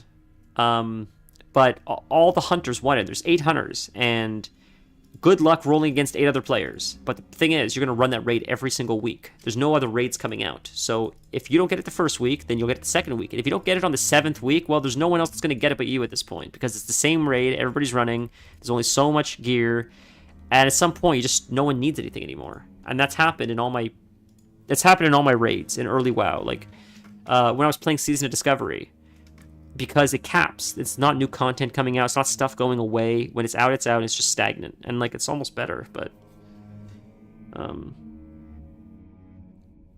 miss old expansion so much. There was so many things to do. Not even have the time to do everything. It's correct. Yeah. Oh, I'm always behind in WoW. I can't keep up. I don't even work as many hours as a lot of my friends, and I cannot keep up. So I don't know how... I mean, they definitely don't keep up, but... My one friend that does keep up, and he works more hours than anybody I know, he has to play the game very like a job, and I don't mean that in a derogatory way. I just mean that when he plays, he really applies himself, and he does so sort of using like scientific methods of like min-maxing and using statistics and information from previous runs to strategize how you can change your talents or your mechanics or stats, gear to optimize for the future. Like that's a level of participation that the average player will not go through. Because of that, though, that's why he's always like on the cutting edge, even with his limited time playing. Because of that, and he enjoys it, so I'm happy. It's not like he's not a prisoner, of his own fun. He enjoys doing this, so I'm grateful that he gets so much fun out of it. But seeing what he has to do in order to achieve that level of success, for me personally, is like too involved.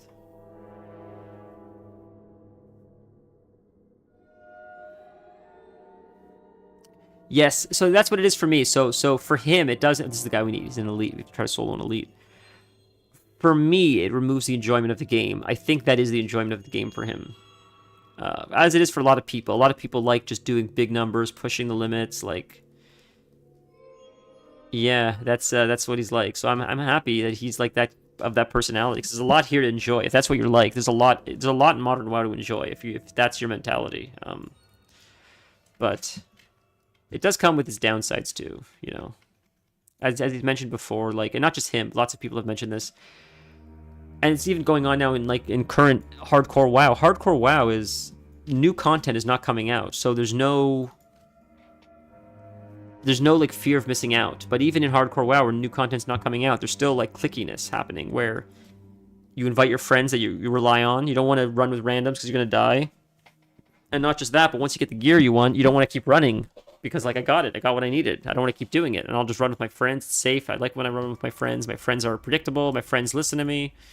I understand that, but at the same time, like it happens every time where the pools at the beginning of a season, everybody's running with everybody, and then as the season goes on, the people start getting excluded, and people start running with each other, but not this person and not this person. There's a few floaters who can't get in, and in an ideal world, everybody runs with everybody, but cliques form, and it seems to always happen, and it just creates like an unfun environment for the people that aren't included, I guess. And you don't want to beg to get invited. You just want people to like be mindful that like this person hasn't come in a run in a long time. But it just seems to be the nature of like fear of missing out and just like raiding or Mythic Plus. I don't know how to avoid it. But it removes the joy for me. It was my point, because he said like it removes the joy of the game. When it gets clicky like that, when people get competitive for raiding, when like people are like pushing because they're afraid the content's going to go away, it sucks all the joy out of it for me. When I was playing Season of Discovery, and I'd like to return, although it's like over forever now, unfortunately. But the raids were so much fun because everybody that was in there just to have fun. Everybody was included. It's not like you weren't good enough to join. And if you weren't good enough to join, they would actually run you to get gear so you were good enough to join. That happened all the time, including me. I was super undergeared when I joined the guild, and they helped me so much. I ran so many dungeons with them to get geared for the raids. And then I got geared, and then I got raid gear. And it was fun making friends, running groups of different people, seeing how different people run and operate, and then And then you all get together. Like, you run 5-man, it's all different people. And then you have little conversations throughout the week. And then at the end of the week, you all get together and run a big raid together. And then it's like the same conversations on a bigger scale. And that's what raiding should be. Like, ideally. That's what, like, WoW should be. It should be like, you guys are always just homogenizing who's making groups together, who's playing with who. People aren't excluded. It's just a big fun community of like having fun and pushing, but it always delves into like hierarchies, and I think it's just human nature. Anytime any of my friends have ever tried to like do competitive stuff, whether it's raiding or running Mythic Plus, there's always like cliques and drama, and it's so strange. And I'm speaking as I used to be a guildmaster. I used to have to deal with this drama all the time. It was like wrangling cats. It was crazy. Grown men that were much older than me. I don't think I'm that old. I must have been in my 20s, early 20s, talking to 30 and 40-year-old men that were yelling at each other over loot, trying to say like, guys, like, we're going back next week. Can you just give it to him this week? Blah blah blah. We'll get it for you. You're on the list next time. I promise. We're gonna keep running it. It's not like it was so silly. I've never cared that much about loot. There's some loot I get upset about, but like not to the point where like, yeah. I'm gonna ruin a guild or yell at someone in Discord or I don't know, man. I'll get frustrated on Twitch, like to you guys. I'll get frustrated to myself over loot, maybe. I'll even maybe complain about it like to the fiance, doesn't even know what I'm talking about, but like I won't actually like cause an altercation or like ruin my reputation in game for it. I just get frustrated and I forget it. Right? The same way you die on like an Elden Ring boss. Like you get frustrated and you forget it.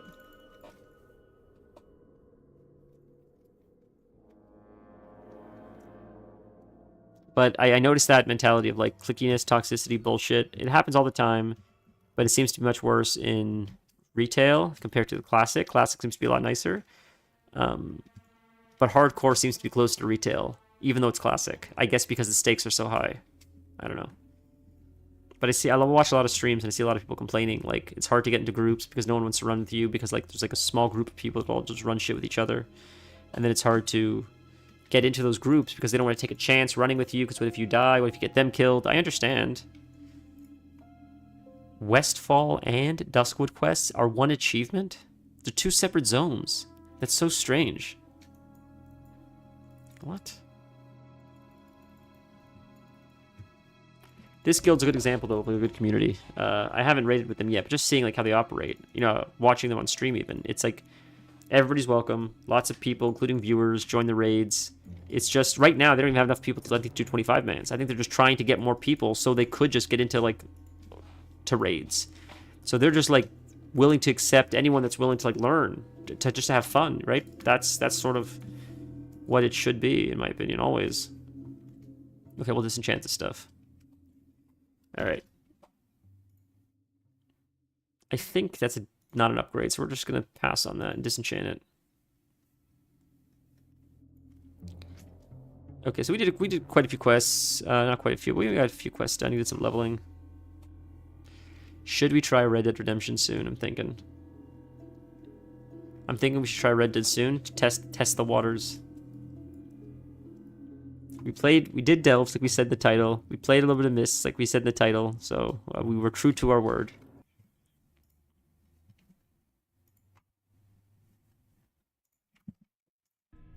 I've been thinking about Nier Automata still.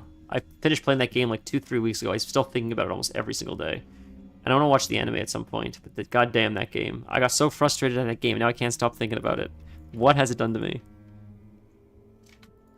Ooh, it's a big pull. We gotta survive this. I was not expecting a pull like this. That is a problem. We'll survive, we'll survive, we'll survive. Oh yeah. Warlock strong, Warlock tank.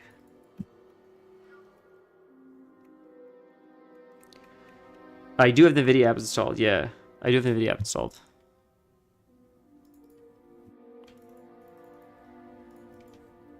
It did optimize it for me, if that means anything. We have to go back here. Actually, we don't go in there, I don't think. Do we go in there or is it back? I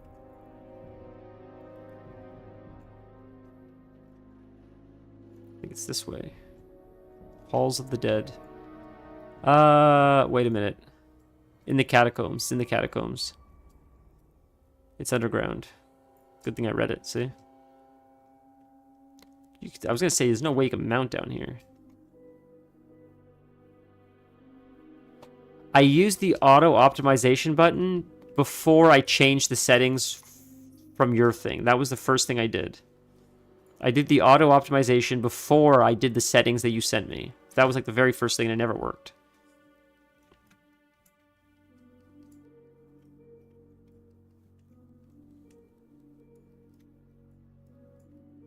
Yeah, yeah. Alright, we'll do this catacomb quest, and then maybe we'll try Red Dead for a little bit.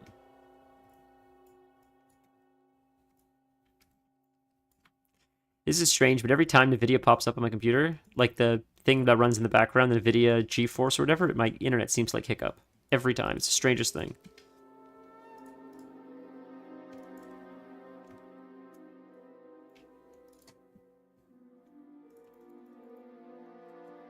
Do we take it back now, or we go deeper in here? I can't tell. We have to go deeper in. Yep. Search the tunnel under the catacombs. The Lightforged Crest. Ah, this creepy tunnel in the back. How fun. This is a fun quest, isn't it? Look at this. Neat. It's creepy. Never ever again press optimization button. Okay. I see. Okay, thank you for the tip. I appreciate that. Maybe that's what was causing even worse crashing. Hey, stand on head. How are you?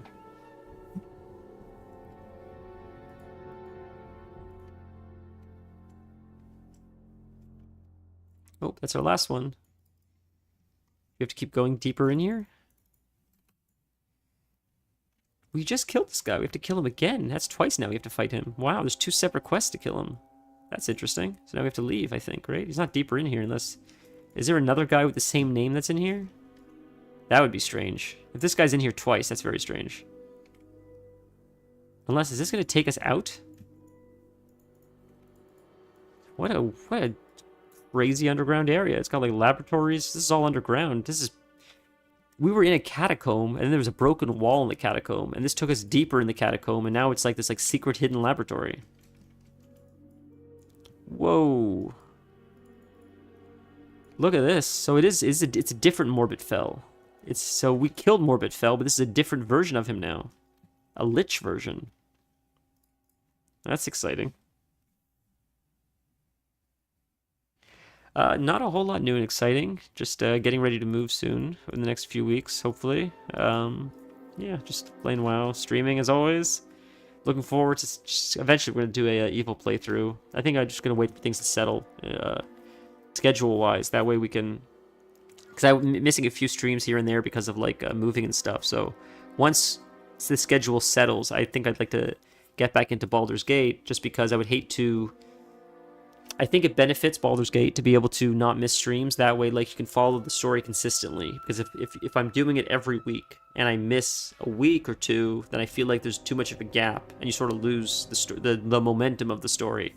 So I sort of want a long stretch of like consistent streams, so you could like every few days you're getting like another like a slow drip of the story. But I want to do an evil playthrough. That's what I'm saying. I'm excited to. I'm really excited. I'm seeing all kinds of clips for like Hexblade Warlocks. And I've been wanting to try it for a long time, so I'm excited to try the new classes, which I'm sure you've played them all already. Oh, moving stinks. Yeah, I hate it, but thankfully this one's a little bit... I mean, I've been talking about moving for like a month and a half already because I've been very fortunate that both when I was notified that I have to move and when I was able to find a place, there was such a large gap in between that I can slowly move my stuff over, thankfully. I've never had that opportunity before. So, like, most of the time, it's like a panic move. I have, like, a few days to get it done. This time, it's a lot more chill. It's also partially because they have to do repairs. But in the time while they're doing repairs, I can move stuff into, like, other rooms that aren't getting repairs on. So it's a bit of a less stressful transition, which is, like, I'm super grateful for that. It was just dumb luck, honestly, the way it worked out like that.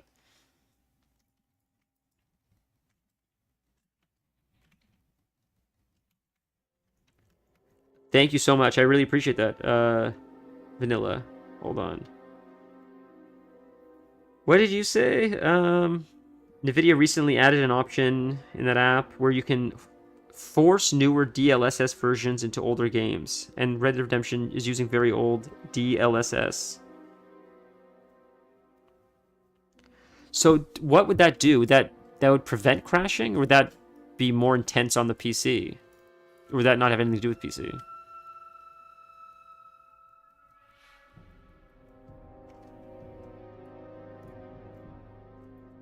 That's a lot of mobs. Holy shit.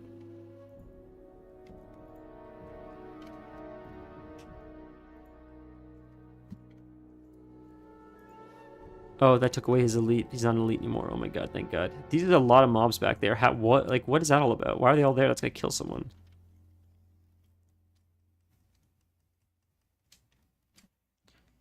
Hexblade is totally playable, but I think it's overrated. For a weaker player that has longer combats, it can be useful.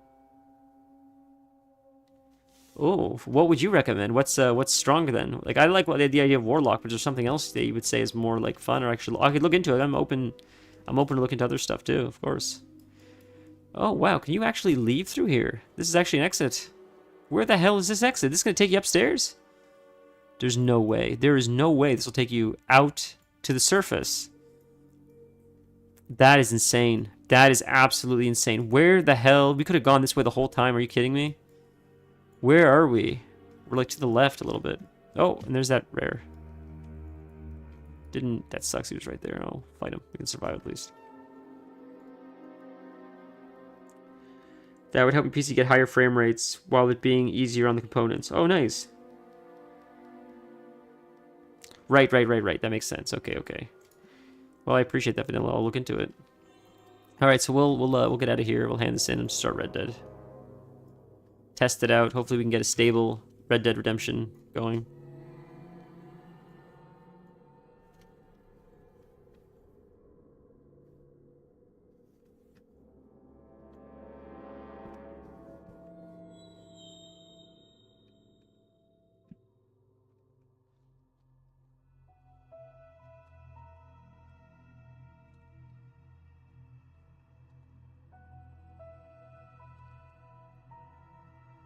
Okay, we'll hand this in. That's an upgrade. That's huge. Sick. Okay, we're done. I think we're done Duskwood now. I think that's all the quests of Duskwood. I could be wrong, but I think we finished every single quest here. So we'll replace the 21, I think. That's intellect, that's stamina. We'll replace the stamina, actually. That works. Reagents. Alright, let's call it. Is there an inn here? Somewhere we can log out? No. This doesn't work as an inn, right? Because it's abandoned. It's abandoned. Let's just hearth. We'll hearth and we'll log out and hop on Red Dead.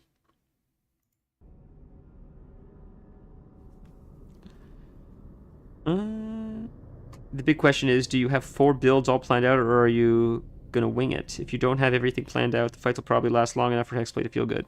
Oh, I do not have things planned out. Oh, I'm not. This is gonna be a run again where you guys are gonna pop in. You or Torin are gonna pop in. I'll be like, Torin or Stand, please help me. What the hell do I do? I can't beat this guy. I don't understand what's happening.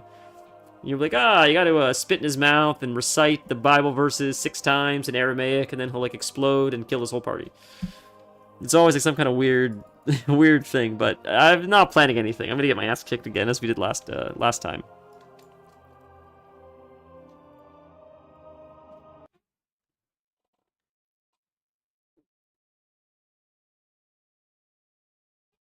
Alright, let's open up Red Dead Redemption. One sec, guys. I know it's black screen. Gotta plug this in. Plug in my controller for this to work. As soon as it opens up. One sec, guys. Yeah.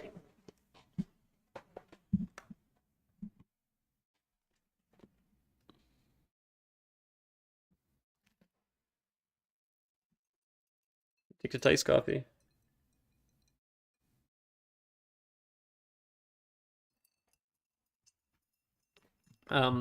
It's just loading up. We're just waiting for it to it just goes like the Rockstar thing has to open first for the game to load. There, now I hear it. Okay, I'm gonna try to bring it up on the stream. Every time I load Red Dead through Steam, Rockstar has to open up and then it loads it. There we go. Now we're in. All right, we'll do some online stuff, and we'll see if that's stable. I don't want to get into like story if it crashes and we have to redo it all again. So we'll mess around online. Oh, out of memory. Please reboot. Close other applications. Huh. There we go. That started fast. So we're out of memory, but that's so strange. But we're not out of memory. Not even close. If I hit Control Alt Delete, we're not even close. Let's try one more time. See, this is what I mean. It's so frustrating. We played the newest Elden Ring while streaming at the same time.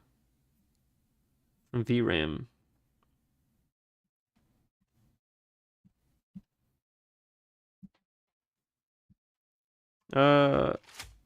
It's been a while since I've the entire party set up.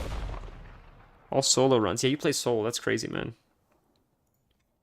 Let's try one more time. So is there something I could do to free up VRAM, or not really? Video RAM, right? All right, I'll do free roam. Oh, before you enter online. Whoops, I already did it. What were we gonna say, Vanilla? Check your API. Should be on Vulkan, not DX12. We'll check. Turn off Steam overlay. How do I turn off Steam overlay?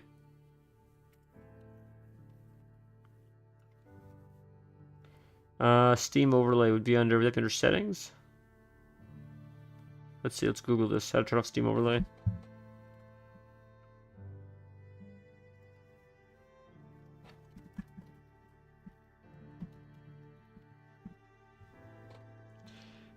Client, go to settings, select in-game tab, uncheck the boxes, enable Steam overlay one game. Oh, you're the best. Thanks, dude.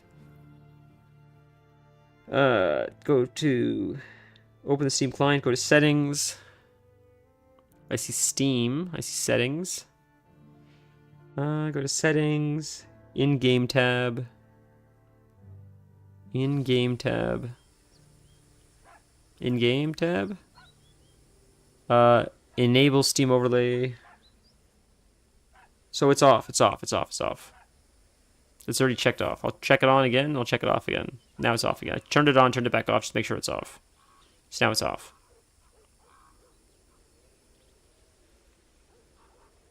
Okay. Thank you for that, I appreciate that.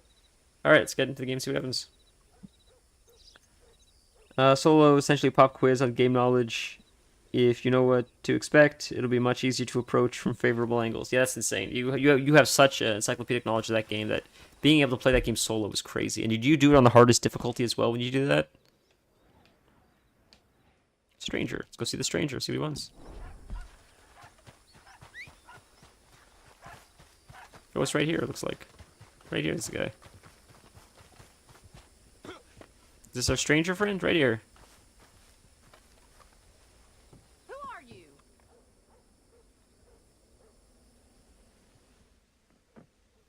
Can I help you? Hopefully it's loud enough for you. I'll turn it up a little bit. Don't tell me you've come a robbing. I haven't got the time. Or are you just looking for work? Talkative one, ain't ya? We're trying to get packed up. My father wants to go on a trip. Let me know if it's too loud. I turn it up a bit. Plaguing the county. He's never run away from anything. Check in his settings, life. graphics, see if your API is set to Vulkan. Okay, one sec. And now this. Mabel, please pack all my dresses and both the guns. Yes, Miss McFarlane. Sweet girl. Is that Bonnie McFarlane? Would be unkind to most idiots. Miss McFarlane? That's got to be The Bonnie. wagon, it's gone. Gone where precisely? Well, we don't know. That's what gone means. It means that you cannot find it. Well, actually, on point of order, it doesn't, but let's not get lost in semantics. Any clue as to where it might be? I suppose maybe Jimmy used it to take his mother to the doctor. He was riding through some nasty country. God damn it. Excuse me. Amos, get on with the milking. Yes, Miss McFarlane. You wouldn't... That's got to be You wouldn't Bonnie. mind trying to find this damn wagon, would you? I'll pay you handsomely. We're very short-handed right now. Thank you. Thank you very much. Honor mode rule set, but multiple And good save luck. slots just in case. I hit a nasty bug, played too much of the game, so I've encountered... Oh, that's so unfortunate. I can't imagine how frustrating that must be. I'm sorry to hear that, man. Find and recover the lost cart. Let's hop on Ruth. Riding Ruth to victory.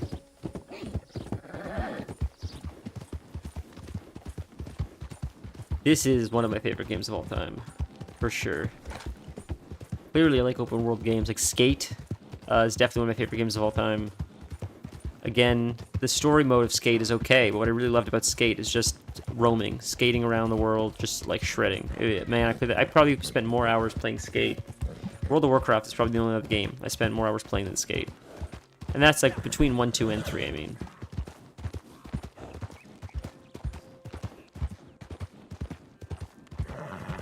They're supposedly coming out with a new one, which I'm really excited for. They've been talking about it for a while. And there's a game called Session, which is like a Skate clone, which I've always been curious to try. I don't know how good it is. People supposedly said it was pretty decent, I think. Oh, search the area for the cart. We have 20 minutes to find it.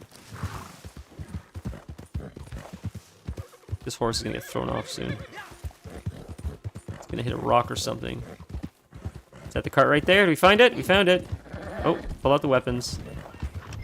Alright, right off the bat, starts firing at us. I didn't know if they'd fire at us right away, but they are. Okay, I got that.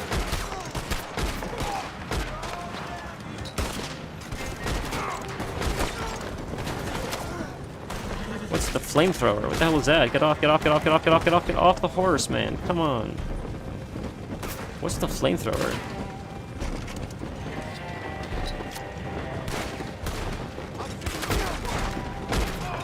Bro, heal. Did I heal? How do you heal? Where's the heal? Hold on. Hit the cart. I don't have food, huh? I do have food. A little bit of food. Jesus. Let's loot. We have time. Let's loot quickly. Come on. I can't loot him? There we go. Oh, I gotta check the graphics. We'll check that really quick. Is the timer still going, though? The timer might still be going. Give me a sec. I think the timer might be going. Someone's shooting at me. Someone's shooting at me.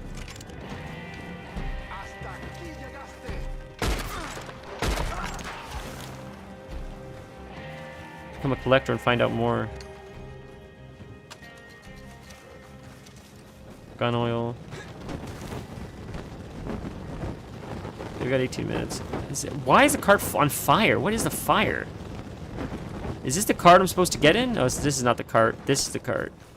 This one. I don't know what where the fire is coming from. Looks like a Rockstar bug. Now we're probably gonna fight more enemies, I imagine. But was that her name, Bonnie McFarlane? I think it was Bonnie McFarlane, right?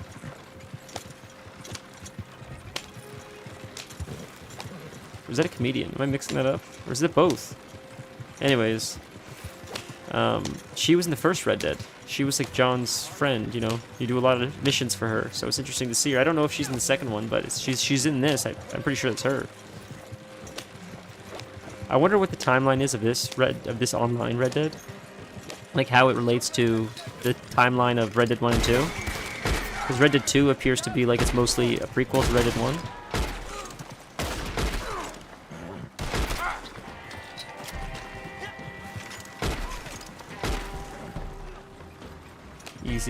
Easy clap, boys.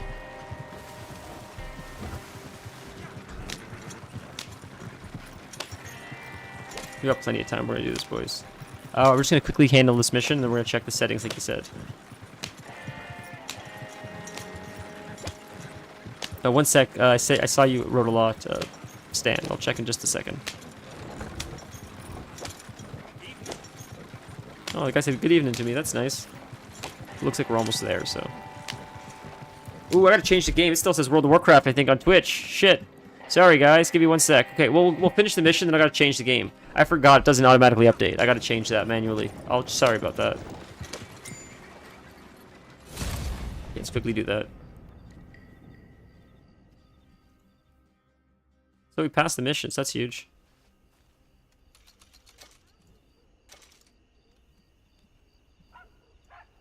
Alright. 1 sec, guys. Just gonna quickly change it.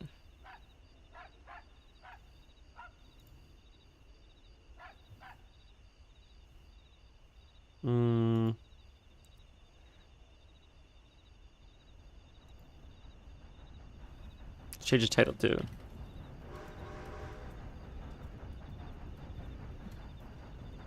And Red Dead Redemption 2 done. There, fixed. Sorry about that, boys. We're back in it. Okay, let's play. What did Stand on Hit say? I've never lost a run to a bug, but the one time I beat True Honor mode, I was worried about bugs the entire time. With the save slots, I can breathe easier. Yeah, I can imagine. I can't imagine getting that far in the game and then getting screwed by a bug. The frustration that must cause. That's crazy. Graphics. I mean, it's working right now. Whatever it is, it's working.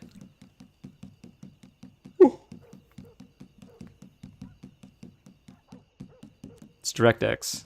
Should I change it? Because it's working right now. I could change it to the Vulkan like that.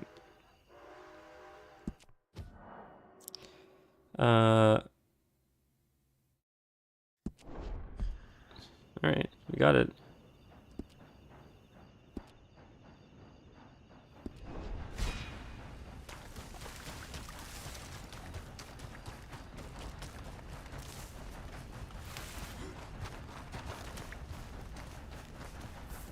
You have to restart the game. Oh yeah. Okay.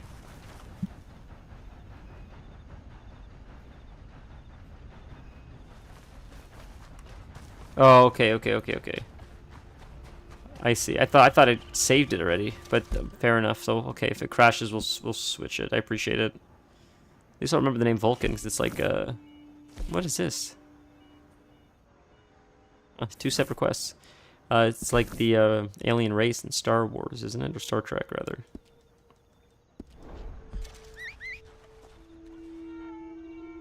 Where's my horse? Is he coming? There he is. Slowly.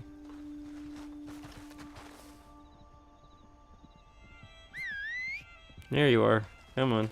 Come on, Ruth. Nice slow Ruth. Ruth that runs out of energy within 15 seconds. The horse that the missus has is way faster, has way more stamina.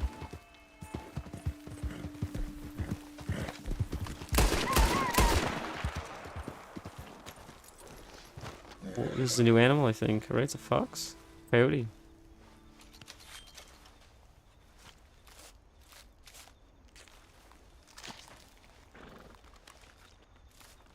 That's true.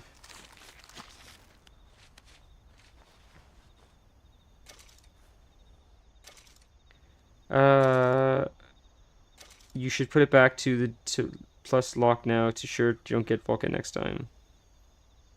I understand what you're saying. So was that DirectX 12? Is that what it was? DirectX 12?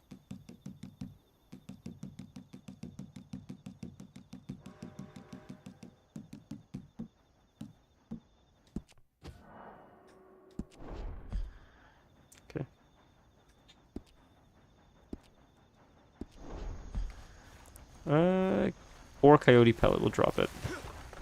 Oh, I stowed it by accident. Alright, it's fine. I wonder if you keep killing the animals, if eventually you just get better at skinning. That would be my thinking. If you kill like 10 coyotes, it goes from poor to like higher quality, and if you kill 20 coyotes, it goes to like perfect quality or whatever. Okay, what's this quest now? It's you.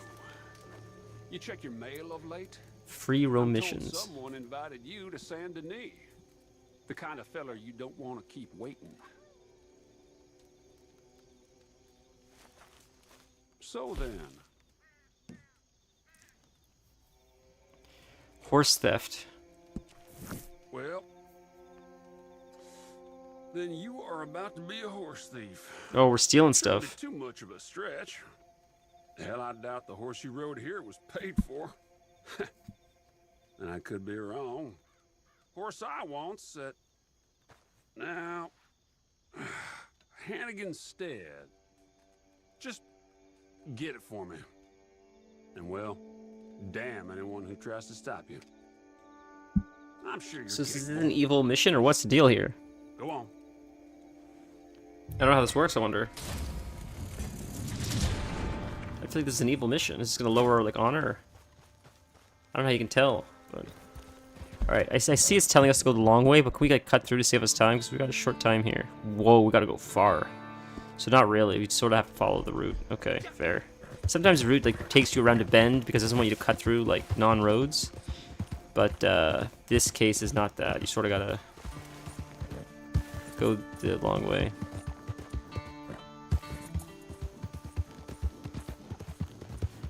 Alright, let's see how long it takes us to get there. So we're at 16 minutes right now. Let's see how long it takes us to actually travel there. Because it looks like a big distance. But let's see if in-game if it's only like 5 minutes or something. I'll try to cut as many corners as I can. Horse isn't happy with me. It's like running low on energy. This horse sucks. I gotta find a better horse. This horse really stinks.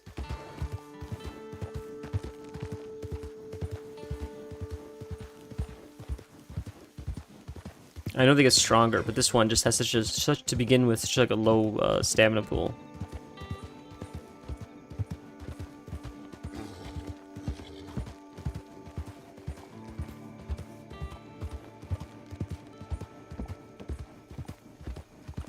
So it's been about a minute.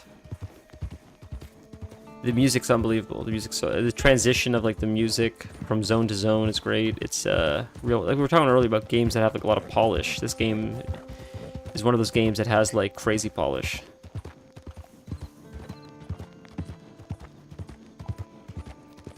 The way it transitions from like night to daytime, bad weather to good weather, just like zone to zone. When NPCs talk to you, the game is like immersion like nothing I've ever experienced before.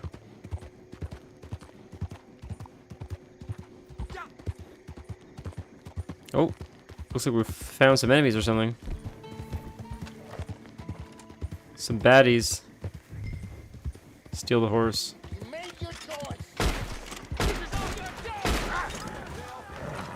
Gotta get off the horse.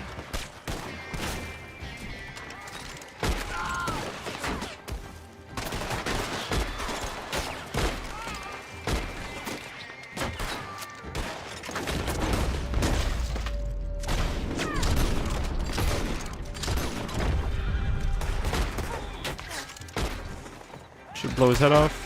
Kill him with a headshot. Oh, missed him. Should be one more, maybe two more. That should have been a headshot. It's a horse. It's one more, right? Or we kill him? We killed them all, I guess. We got them all. Okay, we got them. Oh, so there is one more. I thought there was one more hiding here. Thought so. Dead. Nice. Quick loot and we'll run back. Wouldn't take 15 minutes to get here, so. Loot a little bit, get a little bit of gold. Not much. You guys don't have much. Just the horse we steal, I guess? Deliver the horse back to the shack. Nice. Got the horse. We got it, boys. Let's get the horse back. Oh, more enemies. This is some kind of prized horse. They like know we're coming. More enemies coming too, so we're gonna be... Jesus, that took a while to reload. Let's reload all the way. So we got lots of ammo. We have to... we need to repair our guns or clean them as well. If you don't clean your guns often, Red Dead doesn't do as much damage, unfortunately, it seems like. Okay, we'll just keep going. These guys are idiots. They're not going to hit us. Not for very long. Not up there. They can chase us if they want, and we can get them. Otherwise, I'm not dealing with them. What are you telling us to go this way? Backtrack? What? Oh, this way on the road, I see. Okay. Cool. And Ruth is just riding next to us. Look at this horse's stamina by comparison to Ruth's. This is a proper horse. This is what a horse is supposed to do. Like, look at this. My god. Way better. Way better stamina bar. Oh, yeah. The cleaning of the guns is really helpful. I don't think Red Dead 1 had that, though. Did it? I never cleaned... I don't remember cleaning guns in Red Dead 1. It seems like Red Dead 2 was a lot more like RPG elements than the first one had. I don't remember cooking being as important, or a lot of that's like, you could do it, but I don't remember it being as important.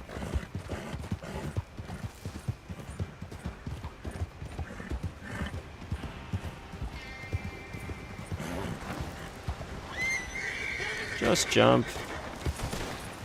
Oh, they're coming? Now we can shoot them. Now they're right here. Perfect. That's what I wanted. Perfect. Boom. Easy.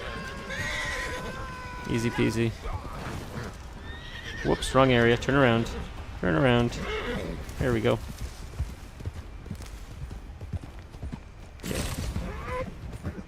Oh, that's unfortunate.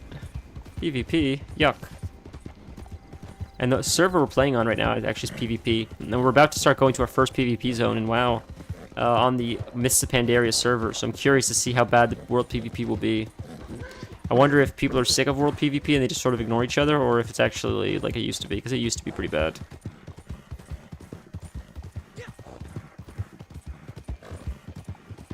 We did it!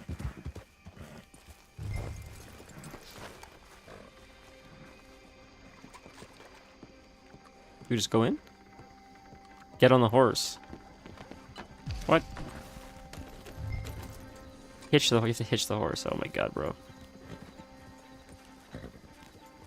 There we go. That completes the mission, I guess. The horse isn't hitched, doesn't complete. Yeah, we're playing on a controller.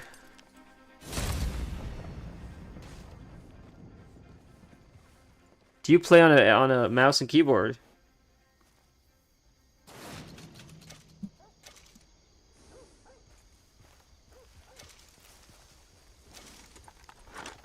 Did we get gold nuggets for that? Anyone need gold to buy a lot of stuff? Yeah.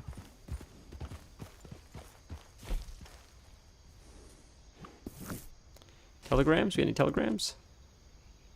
Oh, that's, yeah. Okay. Where to now? Do this. This guy, Shaky. See what Shaky wants. We could do this. The hat fits.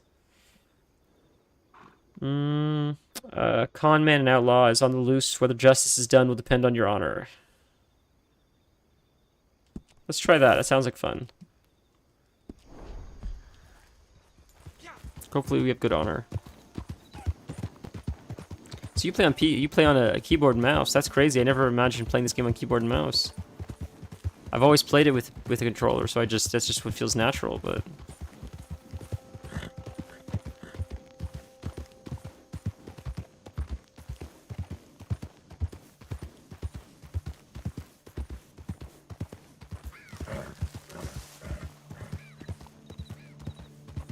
how do I clean my gun really quick?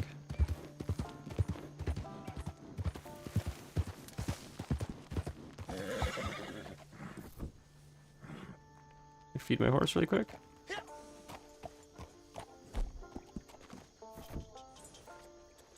Here, eat. Does that make you happier?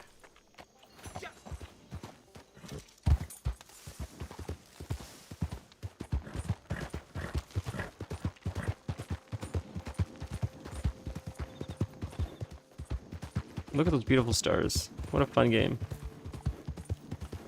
I think you used to playing Red Dead Redemption 2 with the controller.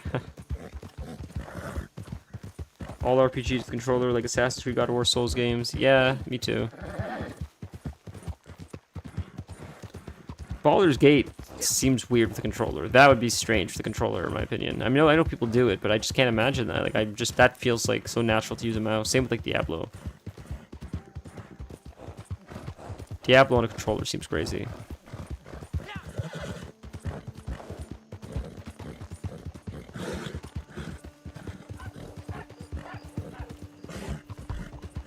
Oh, my horse is running out of the stam. Gonna kick me off soon. Gonna be a grumpy horse.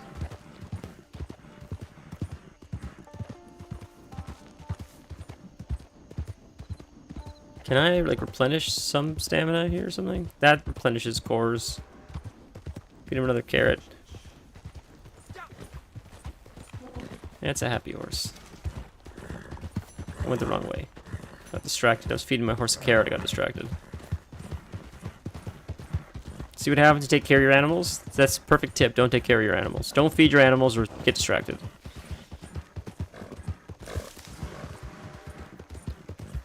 What if we just cut through this way, maybe? I feel like at some point, this is what happens. It keeps telling us to go around, and I'm like, I'm just going to keep cutting through. And then all of a sudden, you just get there way faster. Save you so much time. Just like this. It worked. That's exactly it. Start matchmaking.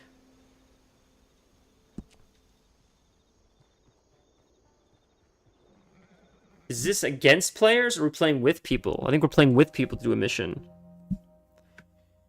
My brain is not wired to be able to play BG3 with a controller. It just does not compute. That's sort of what I mean. I can't imagine. Like, feels weird, man. It is. It's real feels weird, man. It's just strange. I don't know. Diablo is especially crazy. It's too fast-paced. I can't imagine a controller for that. Just playing Baldur's Gate feels strange. Can't get used to turn-based games. Vanilla, were you here when we played BG3? I don't think you were. I feel like we met you during our Souls games. I think it was Sekiro that we met you with, right? Or was it Elden Ring? I think it may have been Sekiro. Vanilla, it feels like you've been here forever, so at this point, it just feels like you've been here for everything, but I think it was a little bit later in the game. Yeah, Sekiro. Yeah, so, I mean, maybe you'll see Baldur's Gate when we play it. No, I mean, not that you have to tune in. If it's boring, don't tune in, but... It's interesting. Normally I wouldn't play turn-based games either, but Baldur's Gate's pretty fast-paced, and it's pretty fun. It's the only game of the genre like that I would ever play, but it does keep me hooked. It does keep me interested. Wow, the girl looks cool. I like her. Like, the black on black looks really cool. Are we waiting for one more person? I don't know what's happening. There's no UI. It's just 3... There we go. I see. What? Prefer team. I don't prefer team.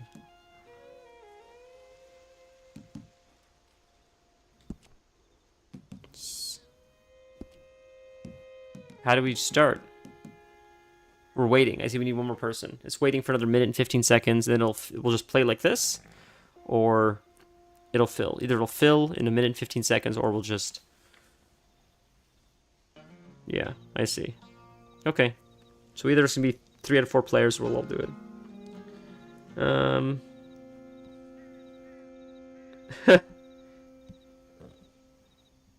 Oh man, I want to try Claire Obscure 33. Absolutely. Once like the moving is taken care of, and like I have a little bit more disposable income, I'm going to spend money on Xbox Game Pass, and I'll have access to Claire and a whole bunch of other games, and it'd be fun to really play around with different genres. Because like I don't know if I want to buy Claire, just because I feel like I'd buy Elden Ring Night Rain first, but I would love to like rent it essentially to like play through it and just beat it and like play like once maybe. That's what like Game Pass seems a good idea. Oh, I can ready up. I didn't realize they're waiting for me. Whoops.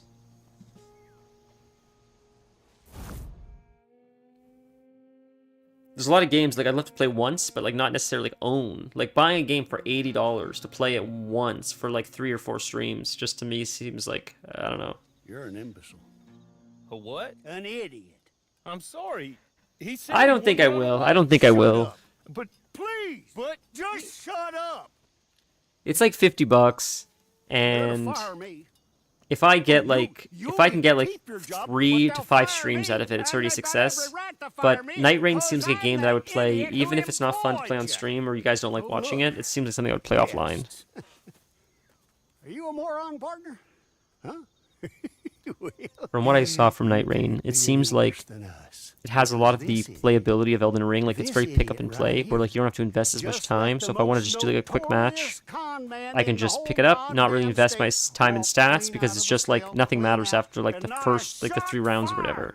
So it's like a quick like jump in, play with your friends, jump out kind of game. It seems like with like Elden Ring mechanics. That's my understanding of it.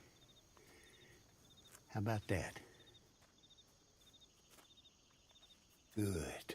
Fair, that's fair, that's fair. Now see what I figure is I'm hoping that he's headed on down if some people Pines have it on Basin, you know so on you go down in the community, maybe we can stream and it you get him, with other people. and It'd be I'm fun. gonna beat this poor dumb bastard with a stick, and I'll try and join you on the other side. Come on. I imagine probably gonna add more classes and stuff as well. I haven't really looked much into the classes either, but I know there's like 3 or 4 different like characters you can play as or something. Where's my horse? Right over there. Why are their horses together? Mine was all the way in like over here. Try to catch up to them now.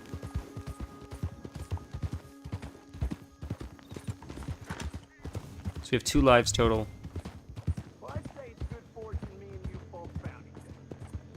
So do you die when you get knocked down, but your friends revive you? That's not dying. That's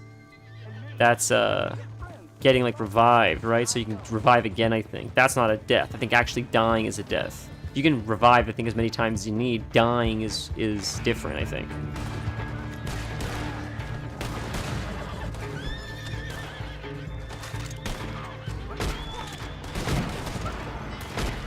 Yeah, I need better guns. These guns suck at this range. Like, I need a decent gun that can fire, like, from a distance, because these guns are just not it. Oh, I took damage from that? Really? I didn't think that was high enough to take damage from. It's crazy.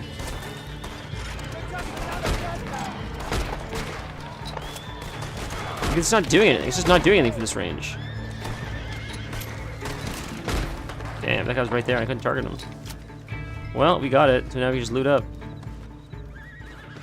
Throw the lasso while aiming at the outlaw. Did he get him already? He got him. Good job. So I'll loot. You get this. I'm gonna go get some gold. I imagine whatever we loot here, we get to keep outside of this mission. That would make sense.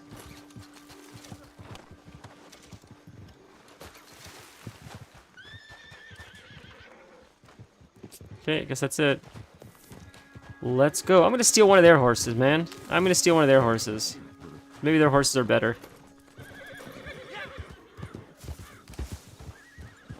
Definitely has a bigger stamina bar than mine, that's for sure. I'll put him on my horse, or can you not put him on my horse? Just goes to cinematic mode? Yeah. Huh. Oh, it's more enemies. I see.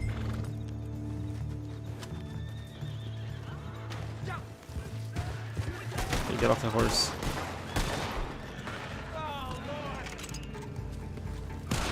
Bro, imagine reaching them all the way over there. Are you out of your mind? We gotta get up there to get to them. That's not gonna work. Are you crazy? How do we... That's just... How do we get around to them? It's like... I don't want to abandon this guy. I want to get up there. I think you have to go around, right? Am I crazy?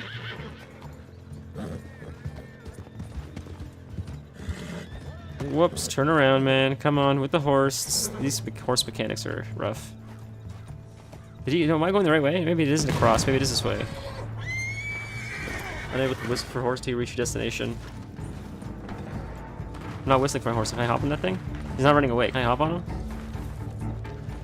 No. Okay. Just go.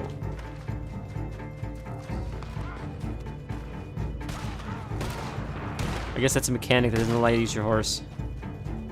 I guess that's how it works. There's another one right there. Can you target him? What are you doing? Why do you always target the chest, not the head? There you go. I like manually have to target the head, which is fine. Shot his head again, I think. It's pretty easy to do headshots in this game. It's pretty easy. I just wish I would do more damage from the distance, but that's okay. It sounds silly, but I always call this like a Christmas game, and what that means is like, as a Jew, Christmas... Christmas to me is like spending Christmas like at the fiance's or like my friend's house to celebrate Christmas. Like we have Hanukkah, of course, but it's never as big of a deal. But sometimes when the fiance goes to visit other people for Christmas that I don't go with her to, I'll see her with her family and stuff, but she has some friends that I don't visit them. She'll like go sleep over at like a friend's house, one of her girlfriends or something, over the holiday break, and I'll play this when I'm home alone by myself because it's a very cozy, fun game. And I get super like depressed in winter. Like seasonal depression in Canada sucks. So the game is like bright and deserty and summery, and so like I that's why I call it like a Christmas or a winter game, because when I'm feeling like down, it's like dark and gloomy and snowy, you play this and it's like bright and summer and fun and exciting and uplifting and pretty, colorful, right? So that's why I say that. Let me go. Let me go. I've got money. To me, at least, this game's a comfort game, like Red Dead. It's more Red Dead 1 than I meant, but, you know, Red Dead 2, I imagine, too. Put it on the dead guy over there. You take him in, as me, I go free, and you get rich. Oh, and I won't kill anybody else. I swear. I'm reformed. I'm a changed man. When I played Red Dead 2 with at my friend's house with my friend, the first time, he did so many stupid decisions, they ruined the game. Refuse offer. Let's do the right thing. Don't take his offer. Pick up the outlaw. Can I pick him up? Get this rope I off, got him. won't ya? Fine. I take him to the Take me horse. in then. Yep. You're too dumb to know a good deal when you hear one. Take him to this horse. Put him on this horse. Stow. This is our new horse. Whatever this horse is, it's my new horse.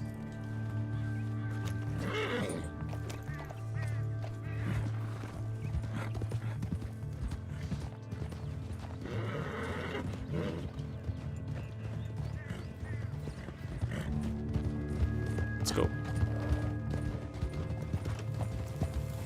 This horse has a much better stamina bar, I'll take it. Much bigger stamina bar. What is it, huh? You stupid? Or are you too good to take my money? You try and be a saint then, and see how long it lasts. You'll get greedy or you'll get careless. Oh no, a They rock. always do. Or one enemy, a rock. If you don't, I hope someone comes along and locks you up for doing nothing. I didn't even escape from that jail. Oh, the kitty's telling me it's almost time for dinner soon. She's right, it is almost time for dinner soon. You're right. And you know what the funny thing is? She got extra food today too. This morning, she had a little bit of an accident. And she got sick and threw up. And But they never keep me very long. Take that as a threat. it's because I overfed her. I wasn't paying attention. I woke up and I fed her and I gave her way more food than I normally need to. And she pigs out. And I normally don't do that in the morning because that normally happens every time I would feed her. But I normally would feed her. She would eat too much and she would throw it up. She would eat too fast and it would expand in her stomach. Can I feed him more food so he like wakes up? Because he's like getting mad at me. No, I just gotta wait it out.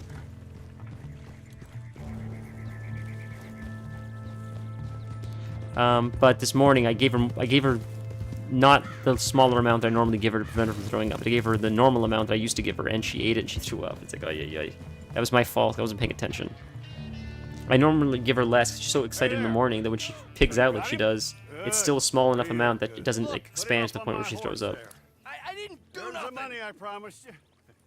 I've had fucking dogs do the same thing, Name man. your price. They get like too excited, they eat too fast, they like inhale it and they throw it up right away. I've got a lot of money. Just name your price and I'll make you rich. Oh, do be quiet. Yeah, dude, we could play online together. I would love to play with you, Vanilla. How much fun would that be? See you later. Bonus nibbles. Yeah, you're not wrong. Oh, it's gross. The way the vet explained it to me is that the food, the dry food expands when it gets water. So what happens is they eat so fast, they inhale it, that it hasn't even finished expanding, and then it gets into their stomach and it expands bigger than what their stomach is. So their stomach's like, nope, I can't carry all this food. This is way more than I'm capable of carrying. So then it evacuates. That's essentially what it is. Yikes. My dog that I currently have, my family dog, doesn't do it, but our golden retriever would do it. Our golden retriever, this happened one time. I don't know how it happened. I was quite young. He never had access to the food bag, but for some reason the food bag was out for some reason, and he ate a hole right through it, and he was just going to town when we came home. I don't know how that happened because we knew that would happen, so we always locked the food bag away. But one time, somehow he had access to it, and who knows how long he was eating that food for. He would have eaten his body weight and a half in food if he could. That golden retriever. It was never enough. He was never fat. He was never fat. But he was a brick shithouse. That dog. Holy fuck. He was so powerful. The vets always were like, we don't know why this dog is so strong, but he was hard to contain. He was a bigger golden too, which was strange. I never knew anything about his mother, but the vet is always like, for a golden, he is like bigger than usual. He's just a big boy though. Not fat, just like tall, I mean, and dense. He was fun. He was a lot of fun. Having big dogs is just a different experience than having small dogs. We have like wiener dog now, and I love him. I love our wiener dog, but a big dog was just a completely different beast. Seeing both now side by side, I think I prefer bigger dogs to smaller dogs. Smaller dogs are usually easier to care for, but a bigger dog is just like playing with it is like nothing else. That's my old horse. Damn. I was hoping I'd get a new horse. I have to just steal one, I think.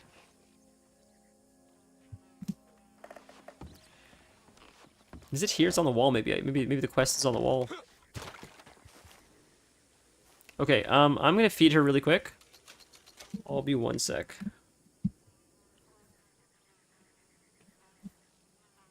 Ooh, look at that. Oh, we don't have the gold.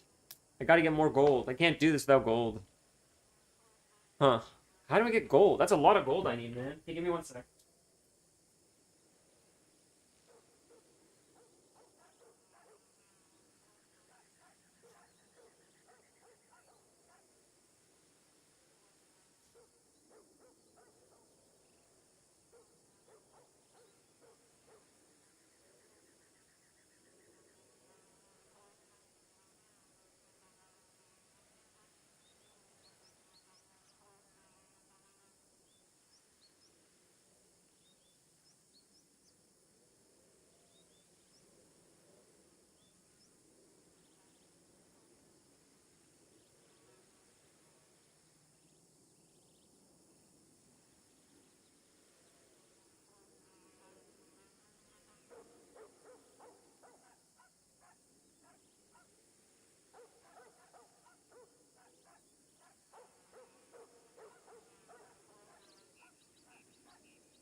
The beast has been satiated. Let's do like at least one more mission, maybe. We'll try like one more quick mission or something. Yeah, but I missed last stream because I was actually at my parents' house because, as I told you like a few streams ago, my the wiener dog that we have, like I've had him. I realized today actually, or yesterday night, I think, I've had him for about half my life at this point, because he is about 15 or 16. I think he's 16 years old. So I've had him for almost half my life at this point, which is crazy to think about. But yeah, he had like a medical issue, you know, a couple months back now, and he hasn't been the same since. And he's just getting older, you know, without getting too depressing or honest. This last visit was pretty evident of that, and my mom just called to say like he's not doing well. We took him to the vet. So just come visit him to say hello, because I don't know how many more times you're going to visit, and you'll have this opportunity. And the past 2 days, I struggled with that, as anyone would. But I guess then you just come around to the idea of, like, as painful as this is, all the time that I had is still worth the pain that this causes, if that makes sense. And it doesn't take the pain away, but it certainly makes the burden of dealing with this pain easier, because you have so much joy that, as painful as it is, it still doesn't rob the joy that you have with your pets, you know. And my biggest fear, I think, is like the you know, anytime you have a loved thing, anytime that day comes, right? But to the point where I think, at least for me personally, it stopped me in the past from like making the decision to like take on pets, because I was so fearful of that day. But as I'm getting older, I'm starting to realize that it doesn't kill you. It's like the most fearful thing in the world, like facing that day, but it doesn't really kill you. And the pain does subside, and in the end, what you still have is memories that nothing compares to.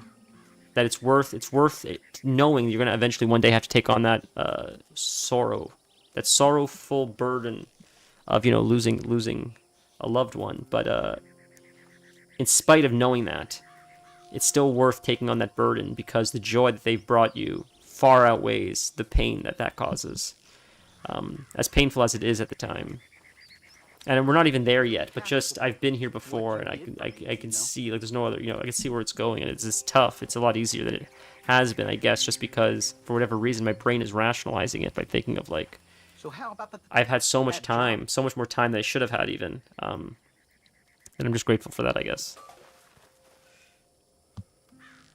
It's been working a lot better today. It has been, absolutely. Yeah, absolutely, stand on head. It's better to have loved and lost than have never loved at all. That's exactly what it is. Yeah. Why can't I pick up this quest? What's going on? Because when I think back to like, there it is, all the memories I've had with him, it's wonderful, right? I mean, we gave him such a great life, and to be fair, like this, he has a second chance. Like when he was quite young, he had to have serious, unbelievably expensive emergency surgery. The vets wanted us to put him down when he was like 2 or 3 years old. And we didn't. We took him to a different vet, and we did like super emergency surgery. And he was in the hospital on a feeding tube for what felt like a month. And it was expensive and went deep in the hole into debt. But it saved his life, and we got another like 13 years out of him. So that was like worth it. That was a bad call on the vet. Yes, it was expensive, but like, my God. So like that in itself. So like all of that was like bonus time. That's sort of how I think about it. So, you know. So that's, you know, Hell, I nice. do not have the time to go over. Yeah, absolutely. Yeah, I'm it's busy for once. It's dumb. There's work to do. But take this note, and it'll tell you what you got to do. So go on and do it now. But that's why I missed last stream. That's why I missed last stream. I felt bad for missing last stream. And it was so last notice that I would just.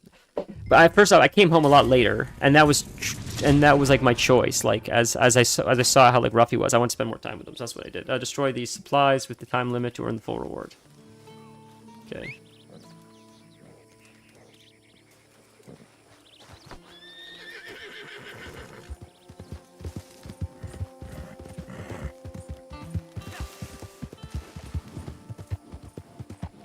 But I struggle with, and this is again where like Torrance says I'm probably like a crazy person, which is right. I've dealt with a lot of death in my family, including humans, and animals always hit me harder, and it's also because when a human is going, I think you can like they sort of know what's going on a little bit more. You know what I mean? It's not that same helplessness, I think. That's what I think it is. This guy's part of it as well. It's easy, really easy. Wow, kill him. Done. Boom. Easy. Now we just destroy the cargo and we're good to go. Just destroy the cargo. You just shoot it. It blows up. It's like dynamite.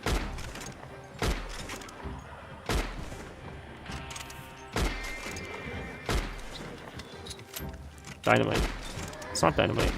Is there a faster way to destroy this? Can I just like destroy like this? No, you gotta just shoot it, huh? Jesus, dude. It's gotta be like a grenade or something. Oh, we destroyed one. We destroyed one. Okay.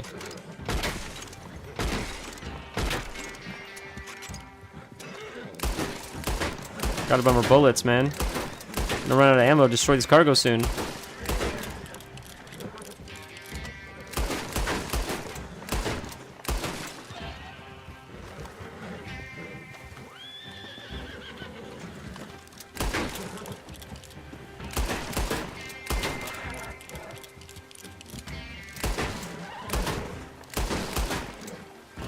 Is it getting destroyed still? Are we destroying anything?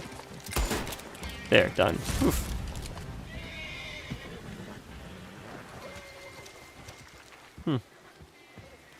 Nice. Okay, we'll do one more quick mission. I know I said the last mission, we'll do one more quick mission. That was pretty quick.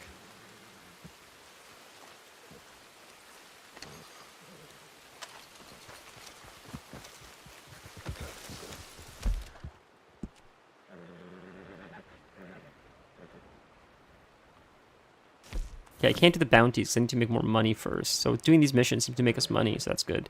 It's bounties as well. These are all bounties. So we need to do non-bounty related quests. Check out the post office, see what's there. What's this? Shaky. Oh, we did that just now. Are we still technically in the quest? Do we have to like go back now to him or something? Or did we just finish the quest? We're just done? Can I loot them? Oh, do I have a knife? I don't think I have a knife. Oh, I do have a knife. I could have used a knife instead of save my ammo. You're right, I could have used a knife instead. Alright, let's go buy bullets. That's what I should be doing. I totally forgot about a knife. Thank you so much for that. Right here you can buy bullets. Right, I'd imagine? Gun owner, shop store, general store probably sells bullets, I would imagine. And we can go right here for the other stuff as well.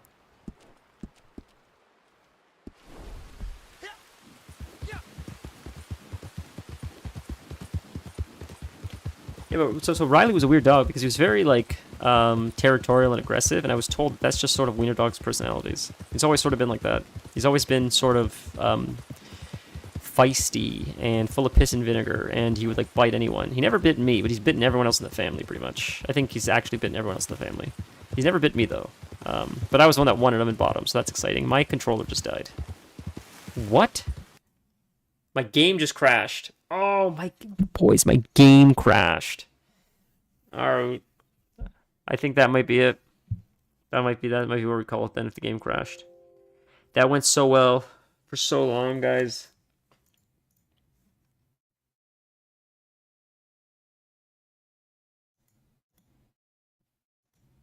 Vanilla, you son of an onion! You are the reason it crashed! It's because of you! Vanilla's working, that's magic. Oh my god, dude. I thought you wrote that. Vanilla wrote, for those that are on YouTube, Vanilla wrote on Twitch. Damn, almost 1 hour into the game without crashing. He wrote that just as we crashed. He wrote that just as we crashed, dude. Right when he typed it. I thought he wrote that because he crashed. I mean, I thought he wrote that because we crashed. That's why I thought he wrote that. I didn't realize he wrote that before we crashed. So he's the Nostradamus of crashing. Jesus. Cinema. That was a cinema crash. Absolute cinema crash. You're not wrong. Man, I gotta say, the Twitch chat with the emotes just makes it... What an experience. I love the emotes. Okay, well, that crashed. That stinks. Boys, my birthday's Thursday. We'll do a birthday stream. We'll play some WoW. It doesn't crash. Moving in, like... I don't know what the official date is because I'm still trying to get stuff fixed in the apartment. They were supposed to fix the window and a few other things. That's why, like, I keep thinking I'm going to move in and we still haven't done it yet because there are a few things that need to fix up. The guy's supposed to keep coming. He still hasn't shown up. But once the move settles and everything's settled, we'll have, like, 2 monitors set up. We'll have, hopefully, more stable internet connection, and hopefully the crashing will be resolved. If not, if it's still not resolved, we'll play Baldur's Gate, we'll play Elden Ring, we'll play Night Rain, we'll replay Sekiro. I have a whole bunch of games down the pipeline, not to mention a lot of stuff I'm really excited for Halloween. A lot of really exciting Halloween stuff. Yes, you're probably right. You're probably right, Vanilla. You're absolutely... I don't disagree with that. Hopefully in the upcoming months, maybe that's something I could look into. Piece by piece, slowly upgrading the PC would be helpful, for sure. Vanilla is a wizard. Vanilla is a wizard. Yes, he certainly is.